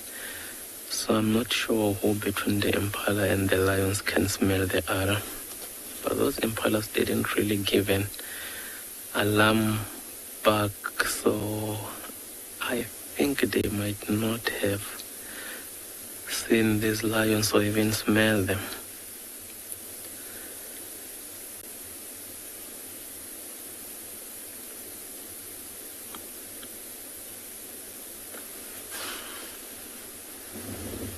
Yeah, this lioness as well doesn't look like she's got any idea of those impalas walking past here, because as you can see, she's lying down flat there.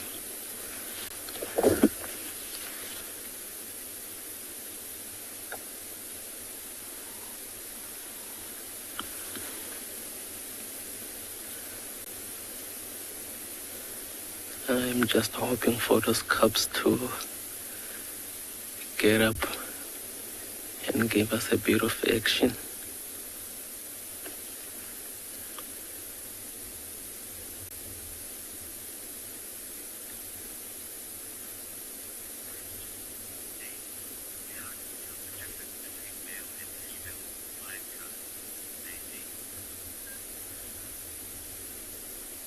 Stacy would like to know how to tell between a female and male cubs. So Stacy, other than the obvious, which is their genitals, with these ones, you can really tell if they are standing up. The male looks a little bit bigger than the two females. But other than that, it will have to go down to their genitals, because with males, obviously males with age develop that mane, but before they get to that age where the mane can be developed, it's pretty hard to tell just by looking at them. So size will be one thing.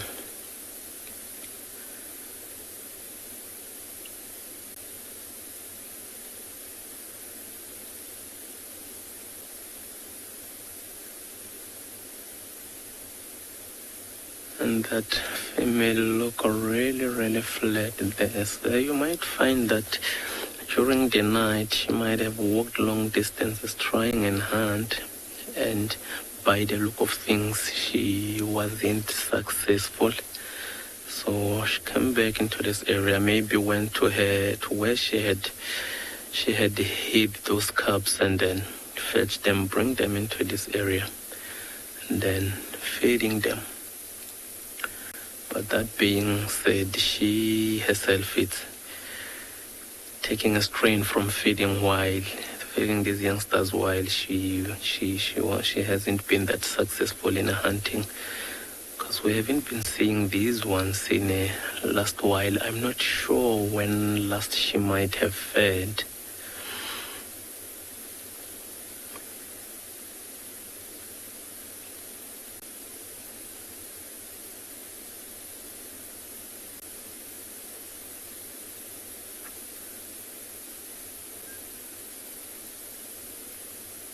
So we're gonna spend a couple more minutes with these lions, see what they get up to. Hopefully these cubs will be up and active and showing us a bit of action.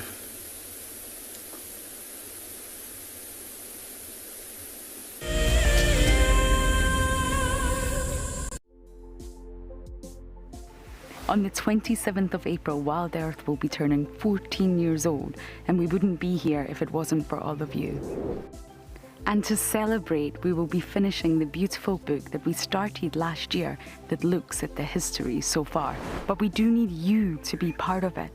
Please submit your most memorable sighting, or what WildEarth means to you, or even just your name and a comment to be included inside the book.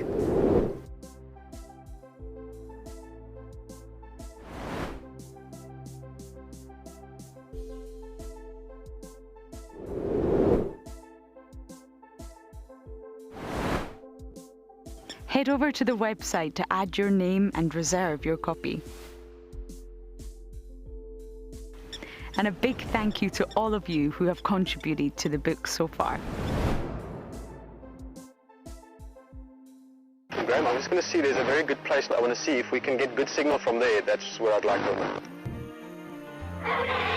Welcome to dawn in the African bush.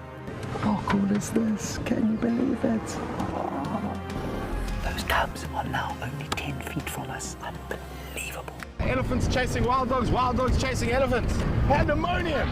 Watching how WildEarth has grown since 2007 has been truly remarkable. On the 27th of April this year, WildEarth will be turning 14, and we would love to hear from you. Please send us your own special birthday message, which we can share with the rest of the WildEarth family. Maybe you can tell us why you started watching WildEarth, what WildEarth means to you, or you could just send us a very happy birthday. Don't forget, when you want to film yourself, to hold your phone sideways to get the best angle. When you are ready, you can email your videos through to birthday@wildearth.tv. I love being a cam op for WildEarth. The animals coming right up close to you, especially like lions. Sometimes you get nervous, but you have to go with the flow. My favorite animal to film is the elephant because of how big it is. But when it's really up close to you, it's one animal that you would say, I really respect you.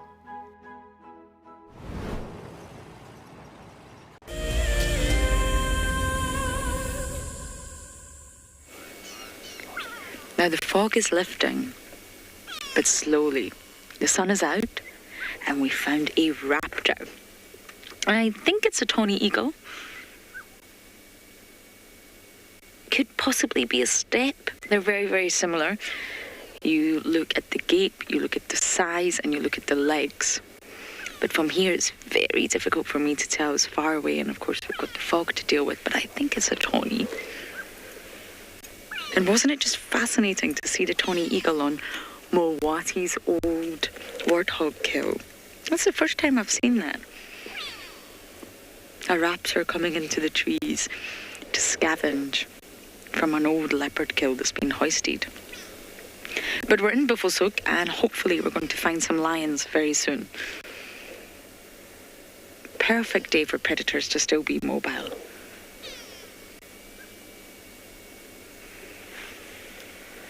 Oh, I just love tawny eagles.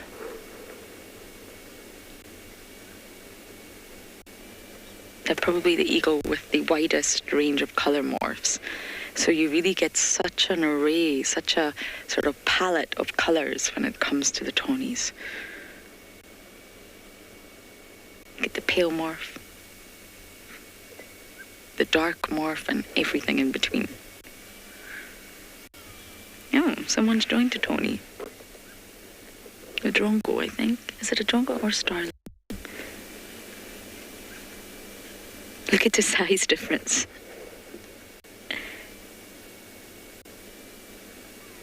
It's a starling.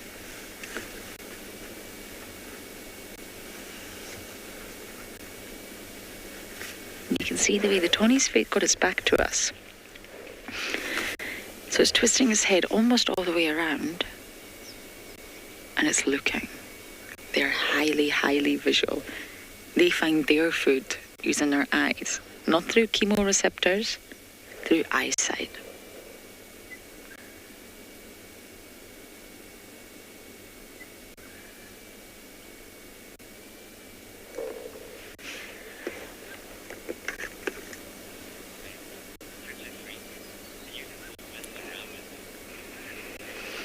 Critter freak, you can see that mist, can't you? It's lovely. But the sun's burst through, just happened moments ago, which means all the moisture in the air will evaporate naturally, which lifts the fog and lifts the mist. But it's definitely still present and it's beautiful. It makes for such an eerie morning when you're driving out in the fog and it's so thick you can't really see everything that's going on around you. It completely reduces your visual capacity.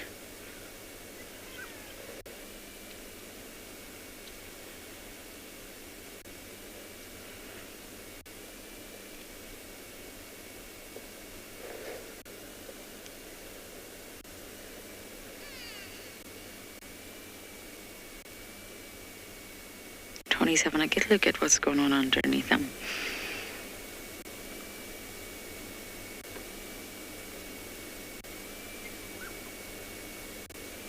I mean, if we sat up on that branch, I mean, the branch would snap for starters if I sat up there, but if I was that high, I would not be able to see a bushveld gerbil running around the ground below me, but yet the tawny can. Also snakes.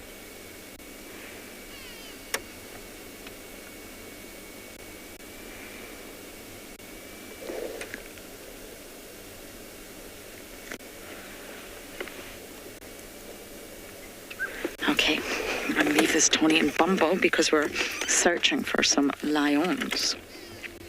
Another apex predator.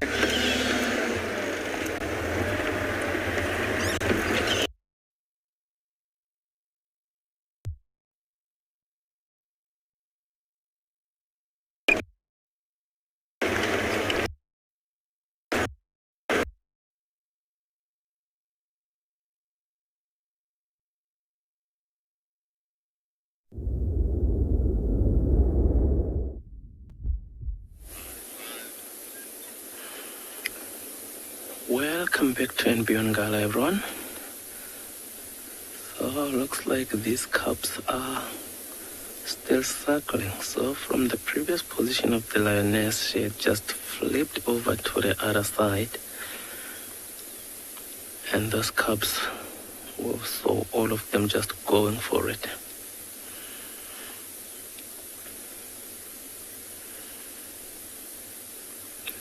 Look at that one, it is busy circling, yet looking away at the bushes in front of it. Oh, not so much now.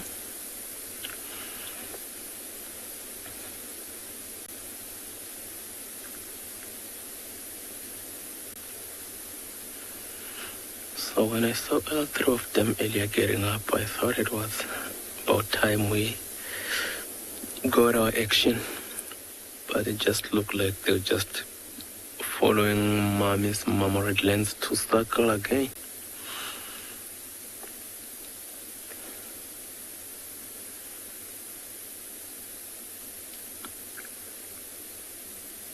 You can see that.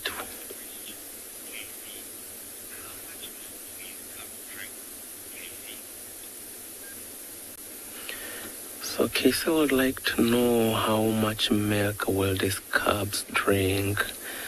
I am actually not sure, Casey. Like, I wouldn't really want to put a number to that.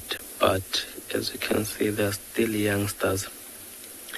They don't even have as developed teeth, so they will need to keep in shape. So they will need to suckle for as long as possible, because at that age they know the taste of blood and all that. Like, this female can now take them to the carcasses when she kills, but with the small teeth they are hardly equipped to tear into flesh. So most of the time you just see them licking the animals when they get into an area where there is a carcass. You'll just see them licking at blood. They'll try and play around, try and chew something, but from what I've seen, they haven't been that successful at chewing the meat. So they rely more on the milk than they rely on meat. So I don't really know how many liters, if I can call it that, they might need a day. But yeah, they will need to suckle, stay in good shape. And with time, when their jaws develop, when their teeth develop, then they won't really need to suckle as much. That's when they will be weaned and start turning into eat-meeting carnivores that they are. They say that white part of mommy, the leg, that is something that if maybe you are walking in the bush and you find these lions sleeping at an area like this where there is some tall grass that is dry, it looks more like these lions in color. So that's one of the things that you would be looking for at a distance, because that you will be able to pick up. And sometimes even the tail switching, that black tip of the tail, it's something that you might be able to pick up. So when walking in the bush like this, it's always worth scanning ahead with your binoculars. It's always worth stopping and just listening, because sometimes these animals are not that quiet. You know, you'll hear a bit of growls, especially with these youngsters. If they try and play with the head, sometimes you'll give some growling sounds. So it's always worth listening when you're out in the bush. And yeah, looks like those movements that we'll see here is those cubs trying and circle time and again. So in the meantime, we'll send you over to JP in the Pride and see what they has for us, and we'll just leave this area.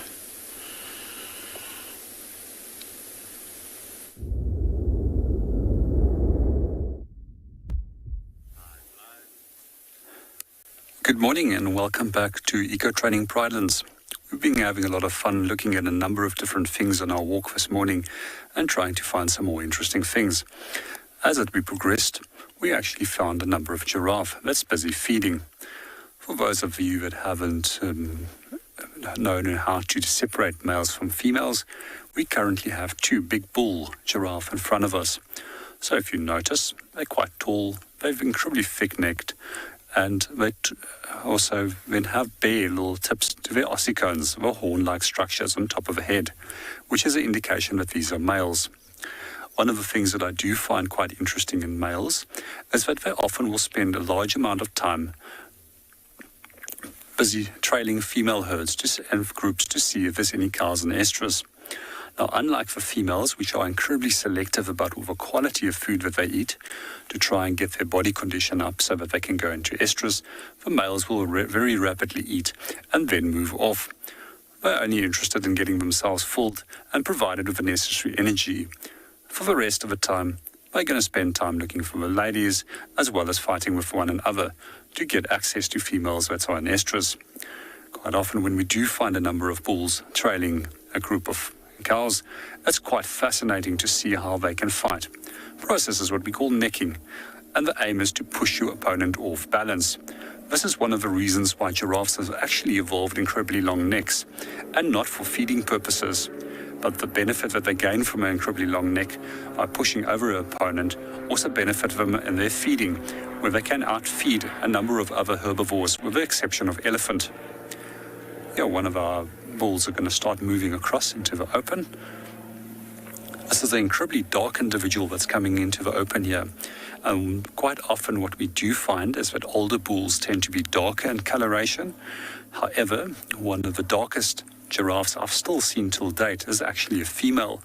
So it's also genetics, where there's a large amount of melanin inside, which obviously influences the coat pattern. This is quite often due to a double recessive gene that's been received from both parents. In the meanwhile, I would like to show you how they're busy feeding.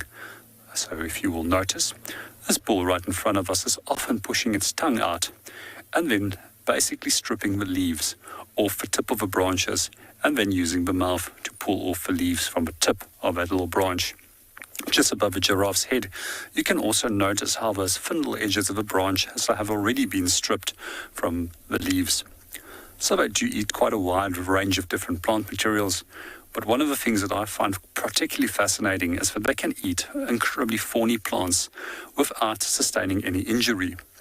And this is due to incredibly thick leathery lip, a very unique type of saliva that they have as well, which basically allows a thorn to just be deflected off the tongue without damaging it. I've personally ended up in a knobthorn acacia, at times sitting on the tracker seat, and the damage that a knobthorn can create onto a human being is quite painful. It leaves little cuts of up to 0.5 centimeter deep. And I just find it fascinating that a giraffe is not affected at any way. Another trait that they have is incredibly long eyelashes, which will also protect the eyes from thorns while they're busy feeding. They can also at times eat incredibly toxic plants, and some of these plant species that they will feed on is tambuti, which has got a milky white latex. They can often also be used as a fish poison. The plant that they're currently eating on is looking like a low-felt cluster leaf, also known as a purple pod cluster leaf.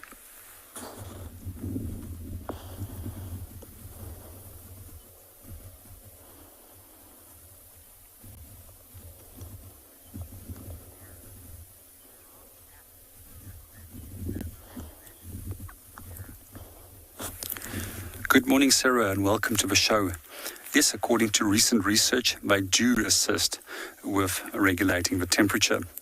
One of the documentaries which actually provides quite a nice inset on this thermoregulation and the pattern is a production that's made by one of the zoological research bodies within the UK. And the program is known Inside Nature's Beast. If you can get hold of it and you can stomach most of the content in the program, they do provide a number of fascinating aspects about giraffe and a number of other different species of animals. Other than just also assisting with the temperature, it also makes it quite effective in the shape being broken up when there's dappled light coming through a tree and blending it in with a shade, as what you can see in front of you. I've always found it fascinating with giraffe and elephant that they can be so quiet when they move, although the one is the tallest land mammal and the other is the heaviest land mammal on the planet.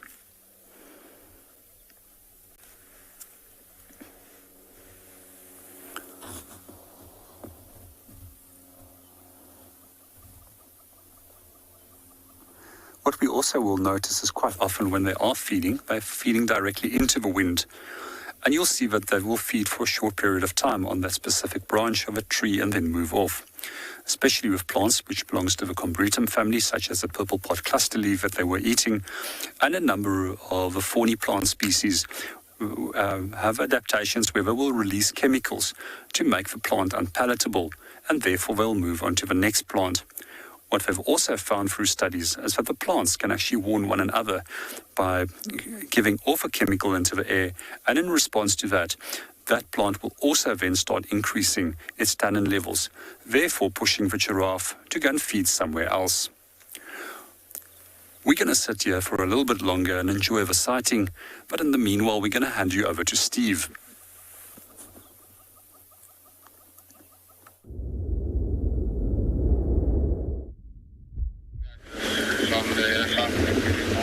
Welcome back, everybody. Well, we found where our buffalo were sleeping, and now we've got two options. They've either gone back to Voitela Dam, or they've gone west into the block, but we didn't have any tracks that side. But they have been trying to be very sneaky. So they came from Voitela Dam, they went on to the other side of Western Quarantine. They slept just there by the bush bright, and the tracks looked like they either went that way, to the dam, or through the drainage back to the west. We'll see. We'll see now. If they didn't go back to the dam, then they definitely went that way. It's a law of averages. You've always got to take a guess sometimes. And a whole herd of buffalo in an area all over the road, to get the exact direction that they went to, it's not very easy. So we left our scrub here. Something had dragged it about 50 meters in the road, dragged it the whole side of its leg here. The fur had been rubbed off from that dragging. But there were some hyena tracks, there was a genet track, but nothing that really indicated what might have killed it. So, and then it left it there. So I don't know what had killed the genet, but we left it lying, not the genet, the scrub bear, left it there on its own.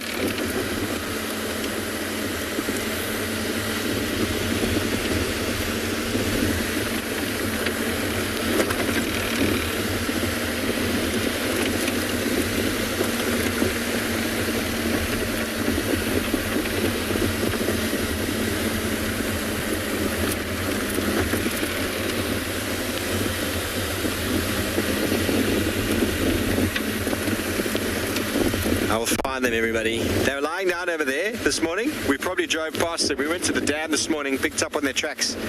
Coming back, they bedded down on that side of Quarantine, and if I don't get their tracks here, well then they've gone straight through the drainage line there, and they didn't go on to Rebecca's or Zoe's road. So nothing yet, which means they've gone through that way. It's all right. Sometimes you have a 50% chance of getting it right, and we got it wrong, Morgan. I blame Morgan because I asked him where does he reckon, even though I was already turning towards the dam, and he said the dam, and I said good call. Now it looks like it was a bad call. So I'll show you what it looks like when you find where a herd of buffalo has been bedding down. It's actually a very, very easy sort of scenario to interpret.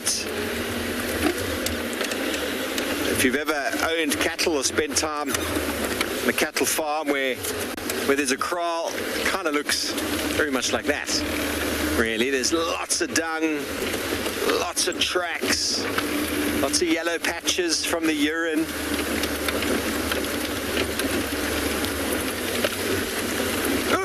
Sorry, Morgan. So here we start getting some dung over here in the road.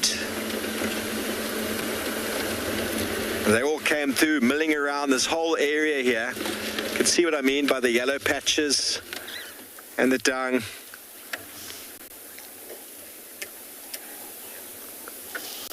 Jacqueline, the grass here on quarantine actually gets managed. There's lots of areas in the Sabi sands that get mowed to facilitate and to keep these open areas.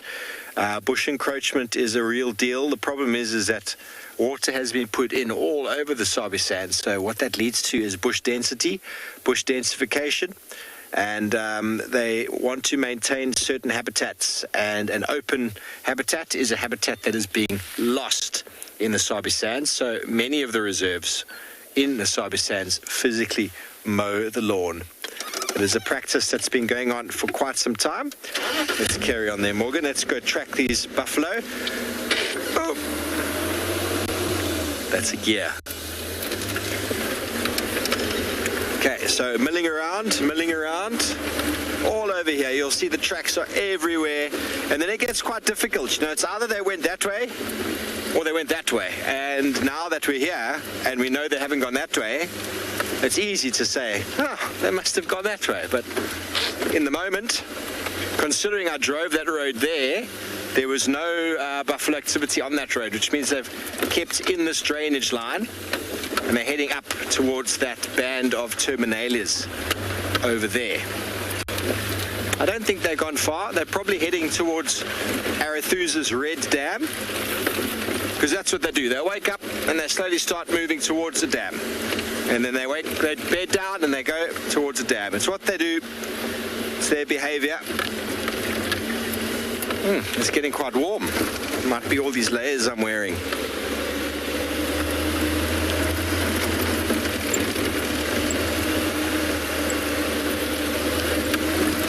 So no more tracks in the road, which means they've gone 50%. KB, well, yesterday, Darby and I found another buffalo bull while we went live, and he was in a little mud wallow, and he had a very badly injured eye, and he actually gave us a bit of a rev, gave us a bit of a charge and ran off. It's something that lone buffalo bulls can do if they're injured. It's what makes them so dangerous, or potentially dangerous, is the fact that they're injured. They're grumpy anyway, and now they're injured.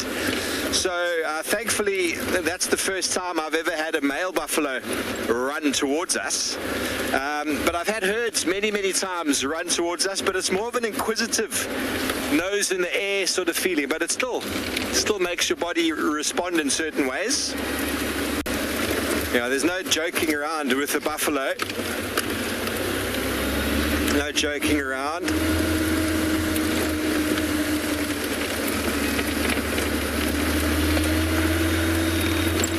Okay, last chance to find them.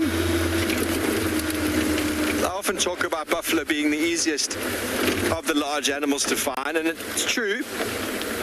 But sometimes you just pick the wrong road. And this morning I've picked the wrong road 3 times, so it's all right. Law of averages, eventually we'll narrow it down. Sometimes you pick the right road first.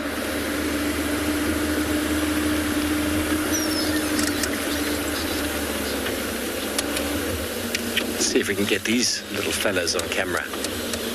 They're not easy to get on camera.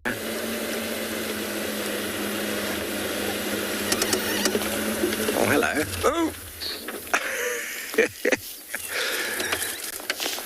You still got them, just through there.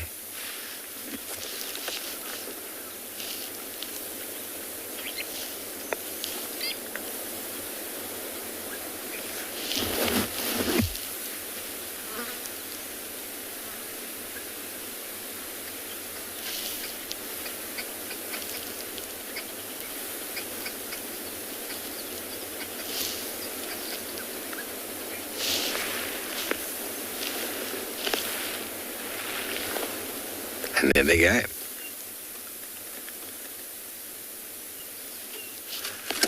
And so shall we.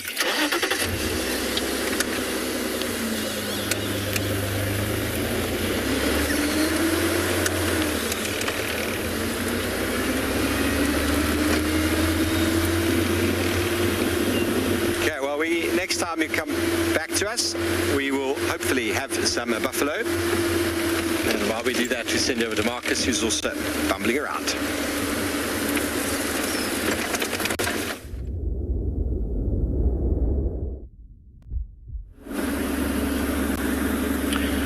Good luck to Steve finding those buffaloes.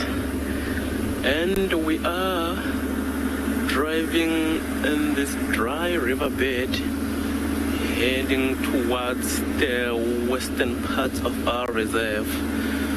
So we didn't really hear any updates, but we thought it was well worth us driving the site, seeing if maybe we would be lucky possibly finding some leopards, because I mentioned that it is now a bit hot, so most of these predators won't be really moving. And here along the banks of the riverbed, there are some nice big trees that has got good shade that these leopards might be interested in. So while driving in this riverbed, we'll just be scanning the banks to see if we might be lucky finding this leopard or even any other interesting animals for that matter.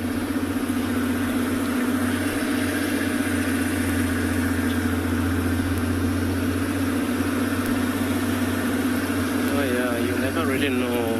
As long as you're still out here in the bush, everything is a possibility. You can't rule anything out, excuse me.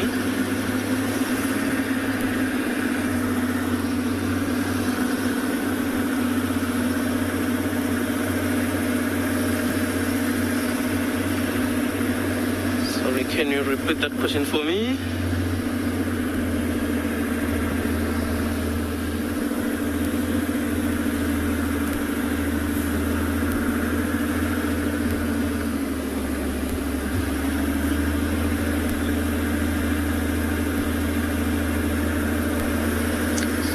If I got that correctly, Simon would like to know how deep is the water underneath the sand. I don't really know, Simon. However, there are some stretch or parts of this riverbed that we have seen some elephants digging for water. So I would say from ground down, they get the water roughly in 20-30 meters going down, if that answers your question. But yeah, we have had some good rains earlier, a couple of months ago, so I think this sand will be saturated with water to an extent that if it can rain, or it might rain now, the water might start flowing sooner than it would normally when this riverbed is dry. So it is still saturated. So like I would say about 20-30 centimeters going down, you will be able to find some water.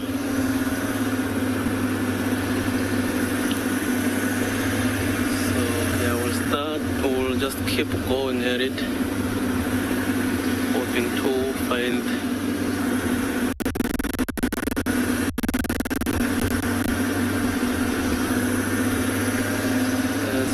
just keep driving on this riverbed, see whatever the riverbed will surprise us with, and we will put Djuma with Lauren, see what she has for us.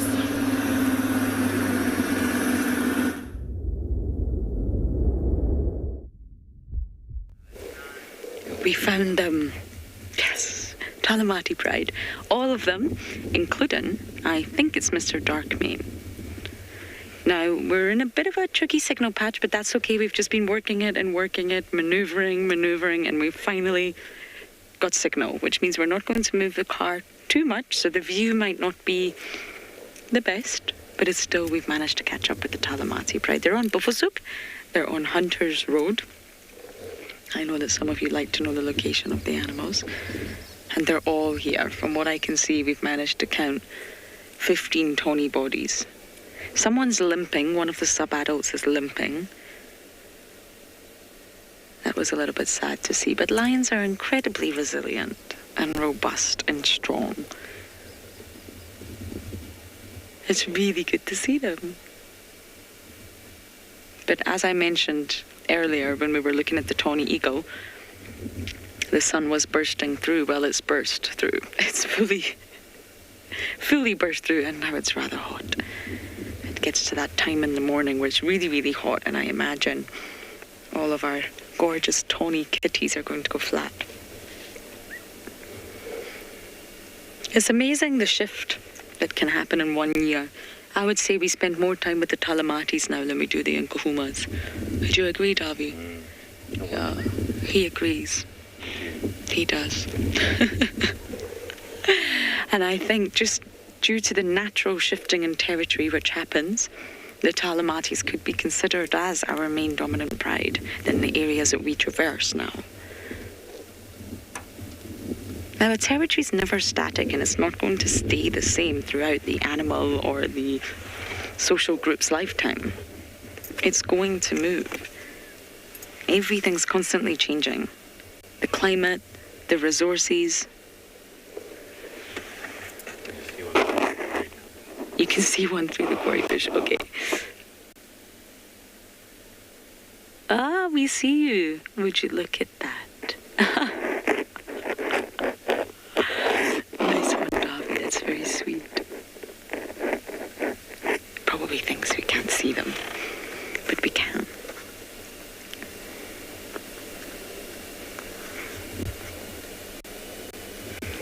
But yes, sorry, territories will constantly shift, constantly move to meet the needs of the individual or the group.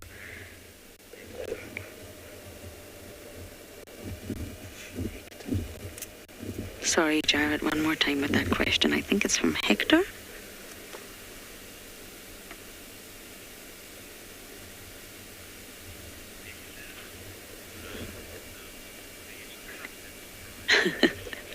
Nectar, like from a flower, nectar. That's better than Hector. Cubs, no. Sub-adults, yes. So there's 5 adult lionesses, which is really not that many. Normally always accompanied by an adult male from the Avoca Coalition. It's normally dark mane. And then there are 9 sub-adults. 6 of these sub-adults are females, 3 are males. So the sub-adults are getting big, so they're definitely not classified as cubs anymore, and they don't even look like cubs. They're going through that sort of awkward phase, shall we say, and they're definitely classified as sub-adults. So the fact that there are 6 female sub-adults is a good thing for the Talamati pride. It's going to add to the pool of females. These 6 will not disperse. Normally, females don't disperse and don't leave. Prides can break away. If they get too big, it becomes unsustainable. So just like a pack of wild dogs, just like a herd of elephants, a pride of lions, once there are too many, they're all related and they can still sort of all act as a pride, but it becomes unsustainable. Too many mouths to feed, too many individuals to keep happy. So breakaway prides can happen where they split. There's still a connection between the 2 prides, but it's just better off that they start again. So generally speaking, the females do not disperse, so the 6 sub-adults will add to the pool of females, and that, of course, will make 11 females in total. That will be quite a pride. Whereas the 3 male sub-adults will disperse. They most likely will form a coalition together. A coalition of males can be made up of complete strangers or relatives. But if you're in a coalition with your relatives, be it brothers, be it cousins, that's a bit more beneficial for you because you can actually reproduce by proxy. You might not get the chance to mate with that lady. She maybe doesn't like you. But if she mates with your brother, it's still your bloodline. It's still your genes.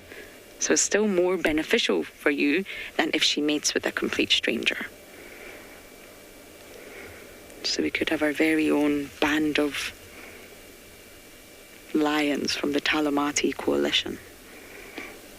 But at this stage, there are still very much sub-adults.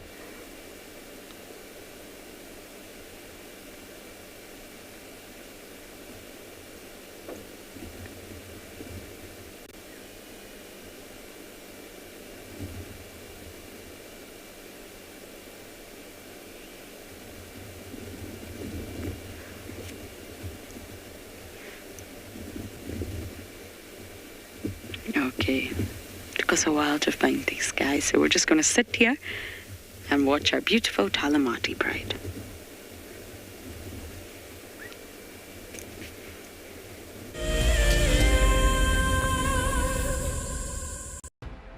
In preparation for our 14th birthday, we will be lighting up a fire and heading on a special journey down memory lane. Join Lauren and Steve on the 11th of April for a sentimental look through the archives. The missing cubs have arrived! Holy moly, everyone, this is incredible stuff. Oh my goodness, everyone. Oh, there's two. Who better to have as special guests than the WildEarth co-founders Emily and Graham Wallington. They'll be answering questions about WildEarth's fascinating journey since its launch in 2007. Following many requests, we've decided to make this event available to everyone, not just explorers. You do, however, need to be registered on the WildEarth.tv website. Join us straight after the sunset drive on the 11th of April for what promises to be a remarkable evening. So in 1998, we had this idea to go and put a live web camera on a waterhole somewhere in the Sabi sands next to the Kruger National Park. And I approached just about every single landowner and everybody thought I was completely crazy until I met Yuri and Pippa Moorman. We thought it was definitely a fun idea and a worthwhile thing to experiment. And it immediately became a runaway success. And it gave people all around the world the opportunity to watch a little piece of Africa day and night. Back in 1998, it was the very early stages of the internet. And all we were able to do was to get a 30-second refreshing JPEG out of that camera. But over time, what we began to do is focus more and more on trying to develop this concept of giving people the opportunity to go on safari. Even though we live just 500 meters up this hill, we still put the camera on to see what's happening. Absolutely, we watch it ourselves. My name is Taylor McCurdy and I work for Eco Training. I love hearing from all of the viewers. However, I particularly enjoy those of you who have been watching for a few years. Your questions are just so advanced and they really get me thinking. If you'd like to ask a question on WildEarth, you need to register on our website. Once you've done that, head to the live safari page and submit your questions below the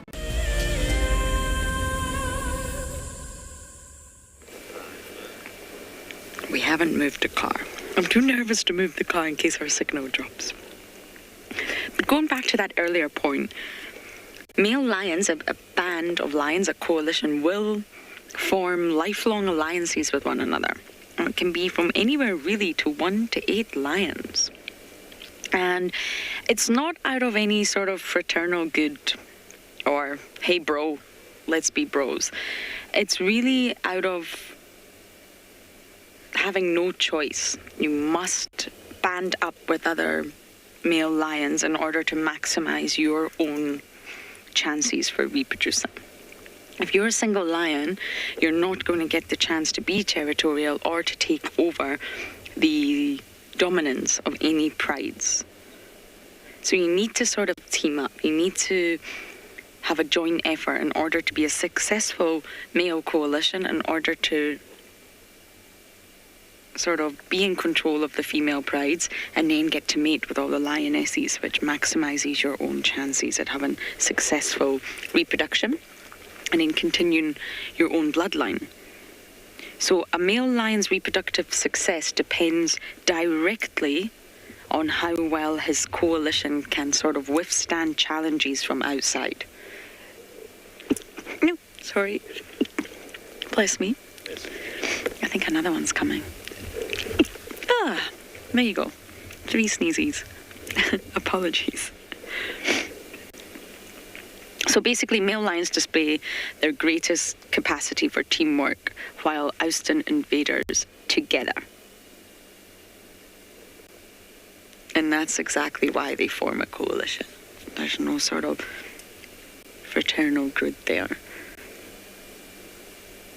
But they say that these partnerships that they form, if it's all non-relatives, if it's all strangers that just join up and they're like, hey guys, yep, we need to make a coalition, let's do this, They will never really grow larger than 3. That's the average number. When you get coalitions of males between 4 and 8, I think there's even been one recorded of 9 males, they're normally always composed of close relatives, and that goes back to what I'm saying. You can reproduce by proxy. So the bigger the coalition, the more territory you can have, and the more females you can have within your territory, and then more mating rights. You can only do that if the coalition is bigger. If the coalition is bigger and it's all your brothers and cousins and all your relatives, that's absolutely fine because it's still part of your bloodline. But if it's all strangers and you have a coalition of 8, then that's far too much competition. You may never get to mate with the ladies. Maybe the stronger males in the coalition will. And therefore, it wouldn't make much sense to have such a big coalition of strangers and non-relatives. It's all about genetic self-preservation, really, when it comes down to it. And weighing the odds of gaining access to a pride of lionesses against those of actually fathering the offspring. At the end of the day, you want to father the offspring. You want all the cubs in that pride to be yours. Okay, we're going to sit here at the sun, and you guys are going to go across to Steve.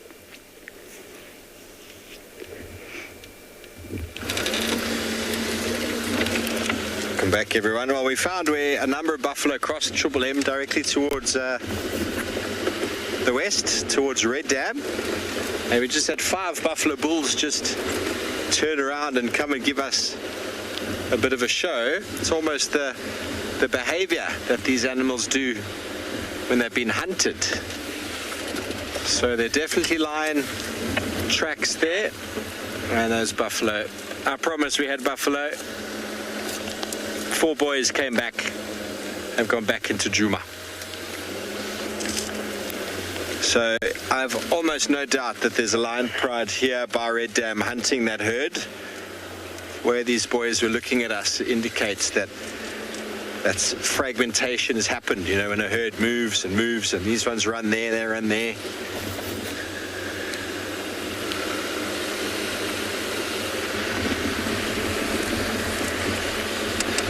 It didn't look like a huge number of buffalo crossed though, so maybe the whole herd hasn't crossed. We're going to come around again and maybe they're bedding down on Djuma's side. Only a handful.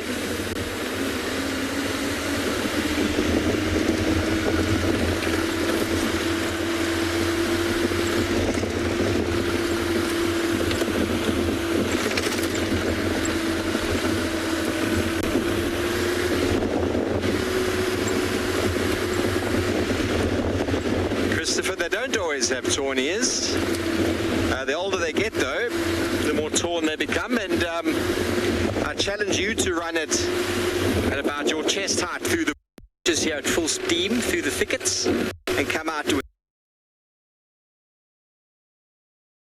scratches. There are many spiny and sharp plants out here that rip, cut. And while a buffalo is willing to sacrifice a little scratch ear for its life.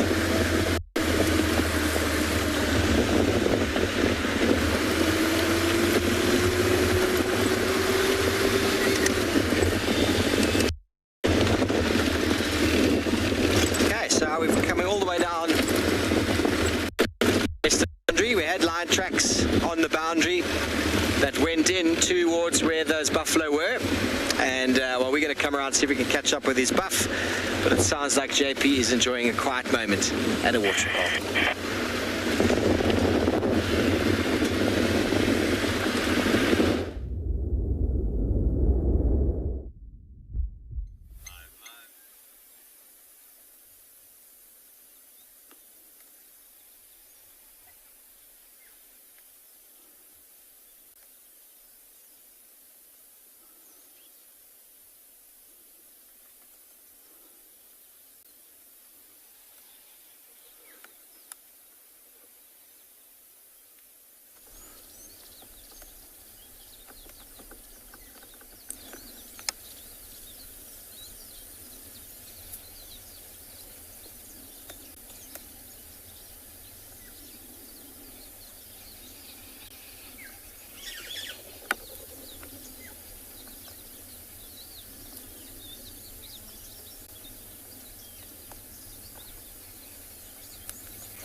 Success. We have found the buffaloes.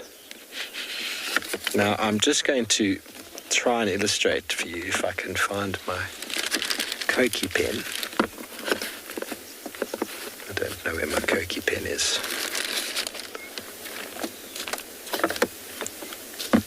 It's a whiteboard marker for those of you who don't know what a Koki pen is. It's fine, I will demonstrate it with some visuals. So I've got a map here. I'm just going to indicate to you on the map where we had the tracks this morning. Are you with me, Morgan? So I don't have a working monitor this morning. Okay, so we had the tracks here, and they cut straight through the block over here. And then we followed up.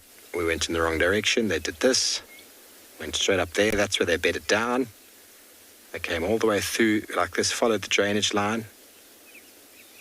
Came like that again, went through over there, into this area here, and now we find ourselves right over there. So their general direction was always the same, but they followed the drainage line. They followed the depth of the grassland. So it's like if you use a lawnmower, you don't go on the same path all the time. You have to keep moving, and that is what these buffalo are doing. They're moving in the areas that the food is more available. Okay, I'm going to take the map away.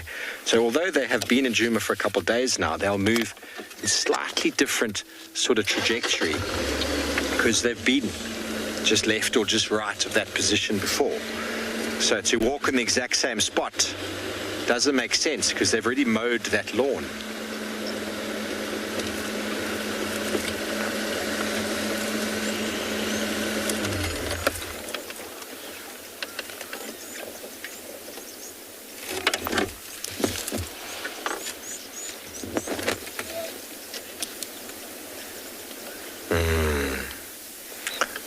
A very handsome bunch of buffs, and they're a little bit jumpy. I reckon they did encounter lions at some point. Now they seem to be relaxing again. But they sure have given us a little bit of a run around. But it just goes to show that they can move, and they do start early. And it's probably getting to the point where they're going to be bedding down again as the heat starts to sort of generate. And where are they going to go and drink? Probably south of our boundary, the way they were headed. I don't know what water is there. Probably somewhere on Hoffman's. Or they might be doing a loop back to Treehouse. Not certain, hard to say, but good to check the watering holes this afternoon. And the tracks on the western boundary are not the Telematis, it must be the Nkuhuma Pride. So I'll be very excited to see them come back onto the property. It's been too long since I've seen the Nkuhumas. They need to come before the 15th, please.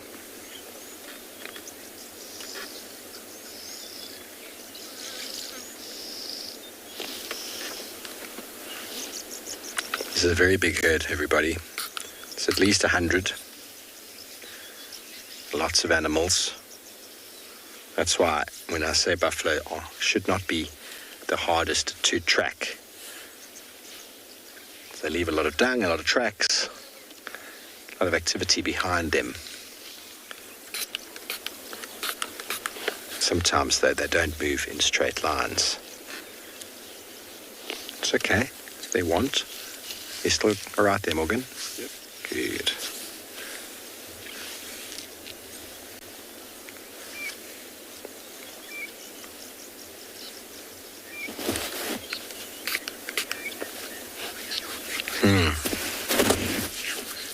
Actually, they are very fat and sassy. They are in very good condition. The felt is in such good condition at the moment. They're looking very fit.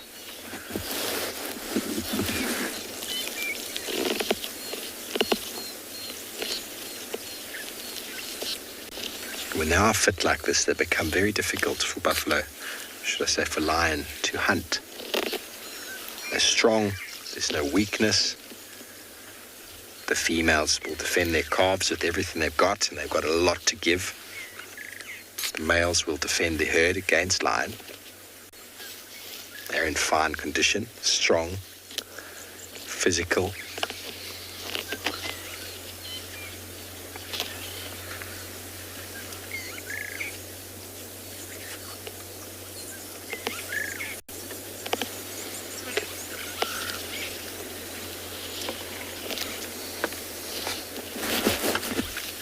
Let's just move up over here, get another view.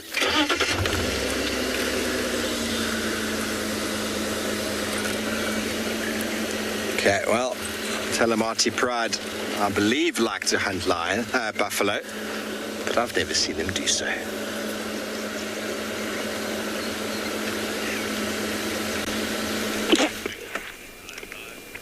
You will not believe it. Just after you left our feed last time, every single member, including Darkmane, got up and ran. I've never seen Darkmane run before, ever, in my career here.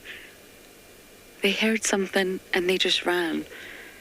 We've tried to follow them into the block, but it's a very thick block. So we've managed to stay with these two lionesses, but I don't know what they heard. Darkmane running was rather entertaining. He's definitely not the most elegant runner. But I think Steve's on Philemon's cut line, which is really far from where we are right now, but I don't know what they heard.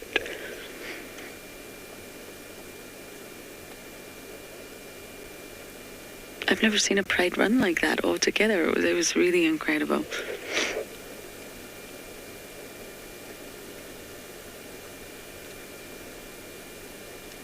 I'd like to try and keep up with them for as long as I can. If they keep heading south and the buffaloes keep heading north, they may meet in the middle.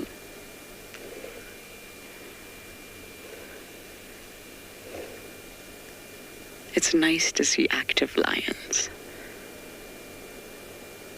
And as we progress into winter, we probably will see lions being active a lot more during the day, just due to the temperature difference.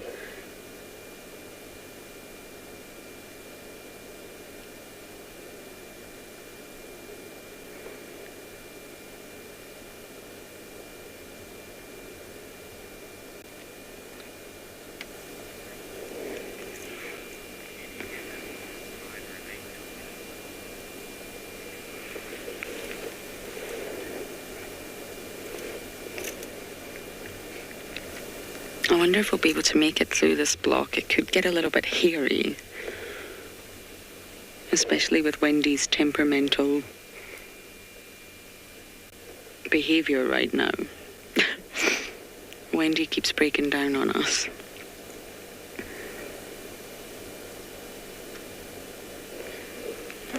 It was rather entertaining when she wouldn't start in the Shasha sighting yesterday. But I think we'll try.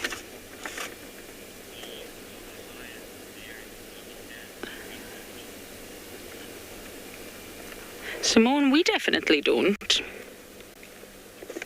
I don't know of any collared lions in the Sabi Sands. There are collared lions in various parts of the world, from, I think, the Masai Mara. There's even a few collared lions in the Ugab River in Namibia that roam the Skeleton Coast. That's a really, really fascinating story. But in the Sabi Sands, I don't think there's any collared lions. I mean, to be perfectly honest, you can, if you were to do research on lion prides in the Sabi Sands, due to the environment here, the location, the topography, you probably could follow the lion pride day in and day out. Therefore, you wouldn't really need to collar them.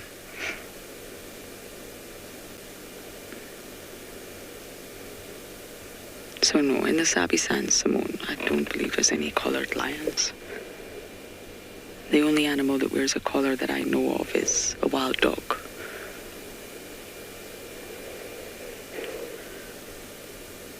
From the Pungwe pack.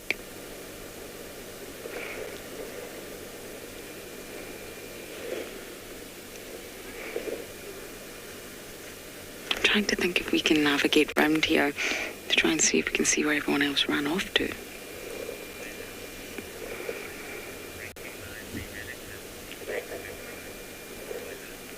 Tyler, yes, I believe they do.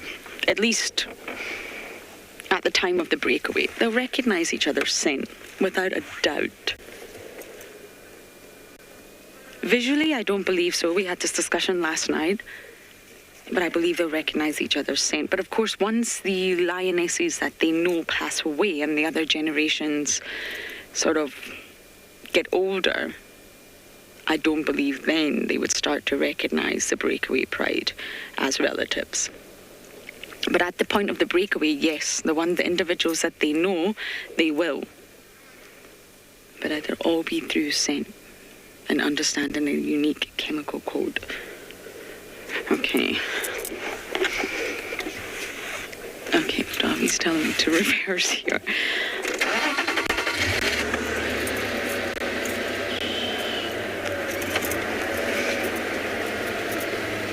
Okay, we're gonna try and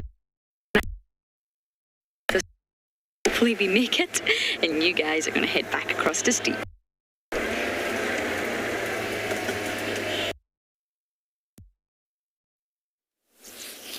Welcome back to the Buffalo, everybody.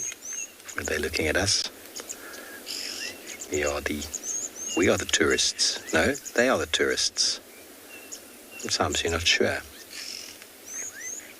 It's definitely getting very warm, and I'm sure these fellas are going to find a nice shady spot to rest very soon. These ones in front already moving into the shade. Wouldn't be surprised if they start to tuck their legs underneath and start to sit down.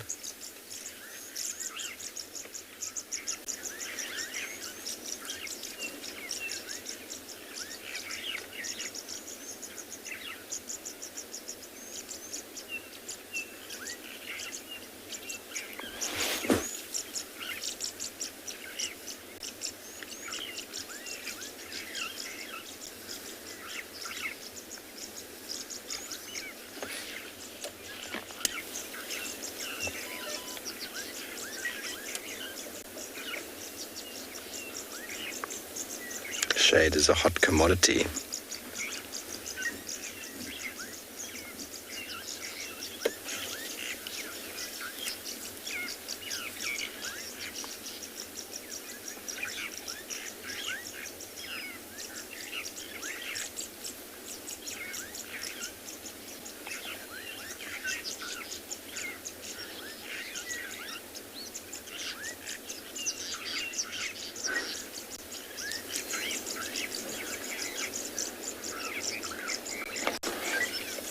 Well, Claire, in general, they do live differently from a life point of view due to the fact that the females don't leave the herd. They stay in the herd until they're old and weak, whereas the males get to a certain age, normally about 10, and they just can't deal with the pressures that go with being a dominant male in a herd, and then groups of old males will all leave. So then they can still survive for a couple of years in the wild, but they are generally the ones that get picked off one by one by lions. Obviously a herd of buffalo as well. Older females at the back get picked off by lions, as do calves, but generally the big and strong individuals in the buffalo herd evade predation at a younger age.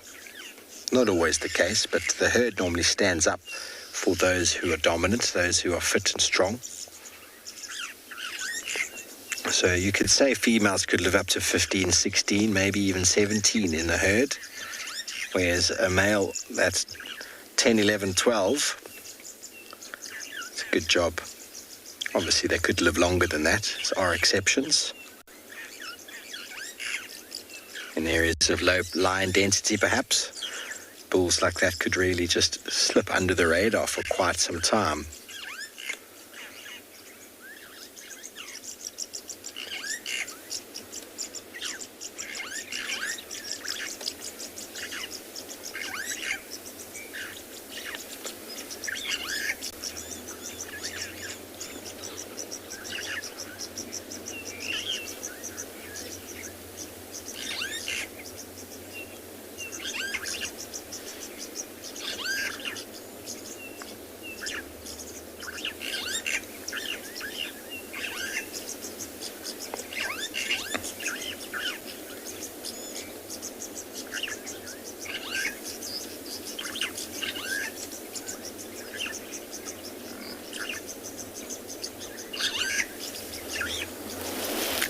Buffalo, no, they're not territorial. They move to very large home ranges, reliant on food and water, moving in relation to resources.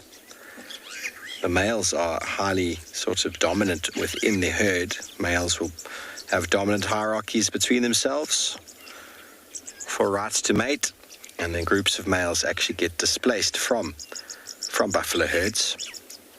And then other groups of males that have been away from the herd building up condition will move in.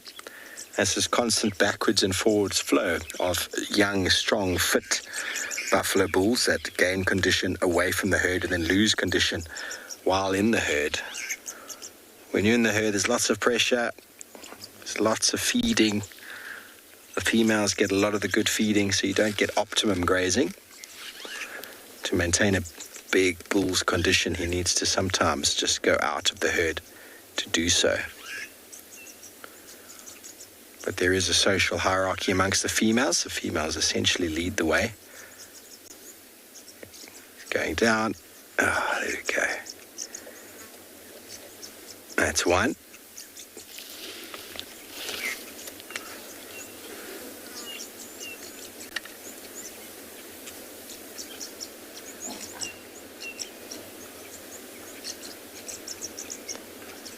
Definitely a hierarchy of females, and the high-ranking females are normally in the middle and in the front with their calves.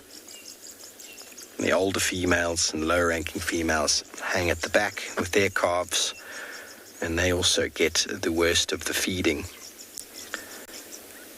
You can imagine following a lawnmower service. Those at the front get the optimum feeding, and those towards the back get the scraps.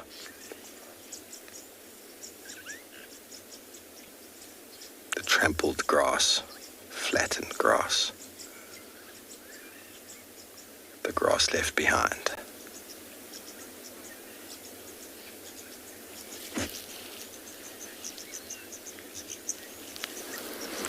Lucas, I'm sure they probably do. I haven't seen a buffalo eating a bone. They definitely will do soil and will lick salt licks. I've never physically seen a buffalo myself eating bone, but the youngsters probably eat a little bit of dung in the beginning, early on in life, to get the necessary gut enzymes. But osteophagy, those of you who don't know what it's called, it's the eating of bone. A number of animals will do so, especially pregnant females, to gain some extra calcium.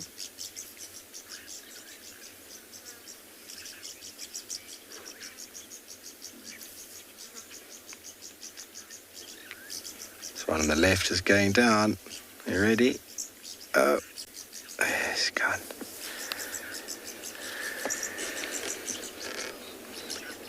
Last man standing.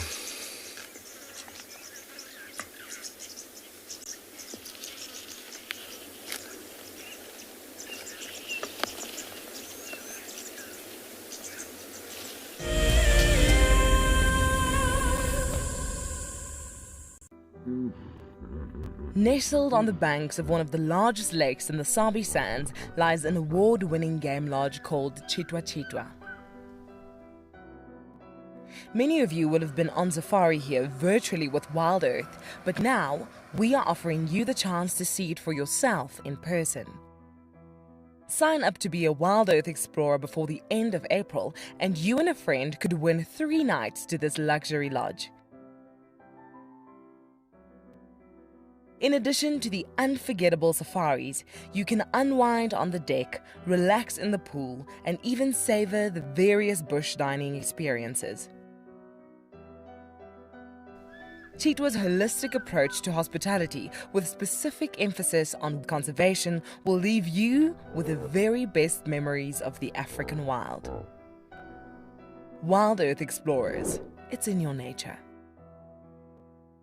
Staying one step ahead is the key to survival out in the African wild. And now you can stay in front of the pack with a WildEarth weekly newsletter. Sign up to be a WildEarth explorer and you will get exclusive behind-the-scenes stories about your favorite guides and camera operators. Information about our upcoming plans and projects will be delivered to your inbox every week before anyone else. And you can hone your guiding skills by taking part in our Identify Me nature quizzes. WildEarth Explorers, it's in your nature. My name is Taylor McCurdy and I work for Eco Training. I love hearing from all of the viewers. However, I particularly enjoy those of you who have been watching for a few years. Your questions are just so advanced and they really get me thinking. If you'd like to ask a question on WildEarth, you need to register on our website. Once you've done that, head to the live safari page and submit your questions below the live feed. What are you looking at, man? That's its gangster face.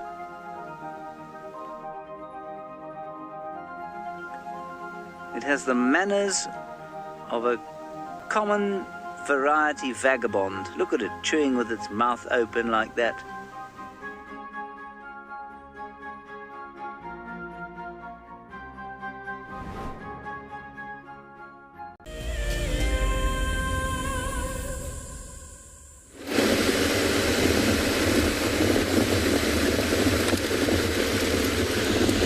Everybody, well, we decided to leave the buffalo as there was no shade and we were getting rather hot. Cooking in the sunshine. The only shade available the buffalo are taking up, which is perfectly fine. We've got other places to go and get some shade at. But a lovely little run around this morning. I'm glad that they are on Djuma. It'd be nice to go and see where they head to this afternoon. I'll probably get up in the next few hours and head towards water. And as far as I'm aware, the closest water is Treehouse. But we will see.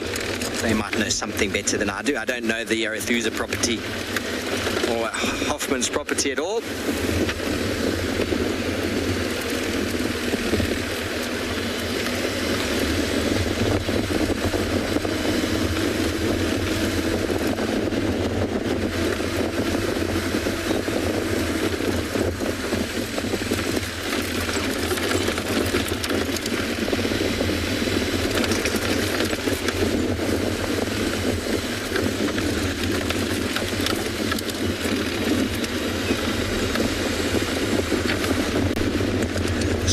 I probably have 4 cups of coffee, but they're not very big cups. Say five tablespoons of coffee for the whole morning, which is not bad. I've still actually got some here that I haven't finished. I'll have that at breakfast. Morgan has started bringing his own coffee as well now. So I used to make this whole flask and share it. And now you get clever cam-ups like Morgan who brings his own coffee, then I've got to drink it all myself. It's all right. We'll get through it. Morgan, won't we? We will. We will. Only good coffee though. Plunger coffee. Plunger coffee is the way. We don't have a machine out here to make machine coffee, otherwise that would be wonderful, but it's difficult to fill up a flask with a machine.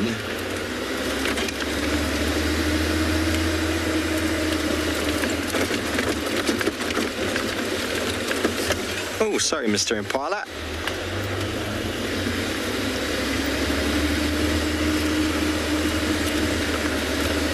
Jerome, I try not to. I cover myself in sun cream, and I normally wear long sleeve shirts, but the 2 long sleeve shirts I used to own got damaged with an iron, and so I don't have them anymore, so I'm now wearing short sleeve shirts. But I'm going to invest again because longevity in the sun, you need to cover up. It's just the way it is. You know, we do damage to ourselves, and you only know about it later on in life. But I'm always covering myself with sun cream. It's very important. Very important, boys and girls. Cover up, use sun cream. Stay out of the hottest times of the day and find shade. Very helpful. We were just cooking there. Absolute cooking. We sat there for 4 minutes, I think more. It would have melted. We can't have Morgan melting now.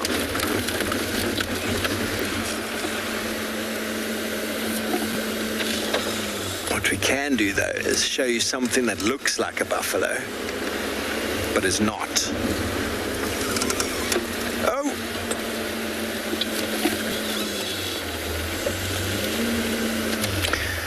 Well, everybody, we hope you've enjoyed this morning's sunrise safari. It went from a very misty, overcast morning to now the sun has burnt off and it is absolutely cooking. So we look forward to hosting you again this afternoon at the Sunset Safari. Same time, same place from all of the locations. We do thank you for your questions and for your comments. We look forward to seeing you later. Have a wonderful day further. Enjoy your Friday. Have a beautiful afternoon. Till then, good day and goodbye.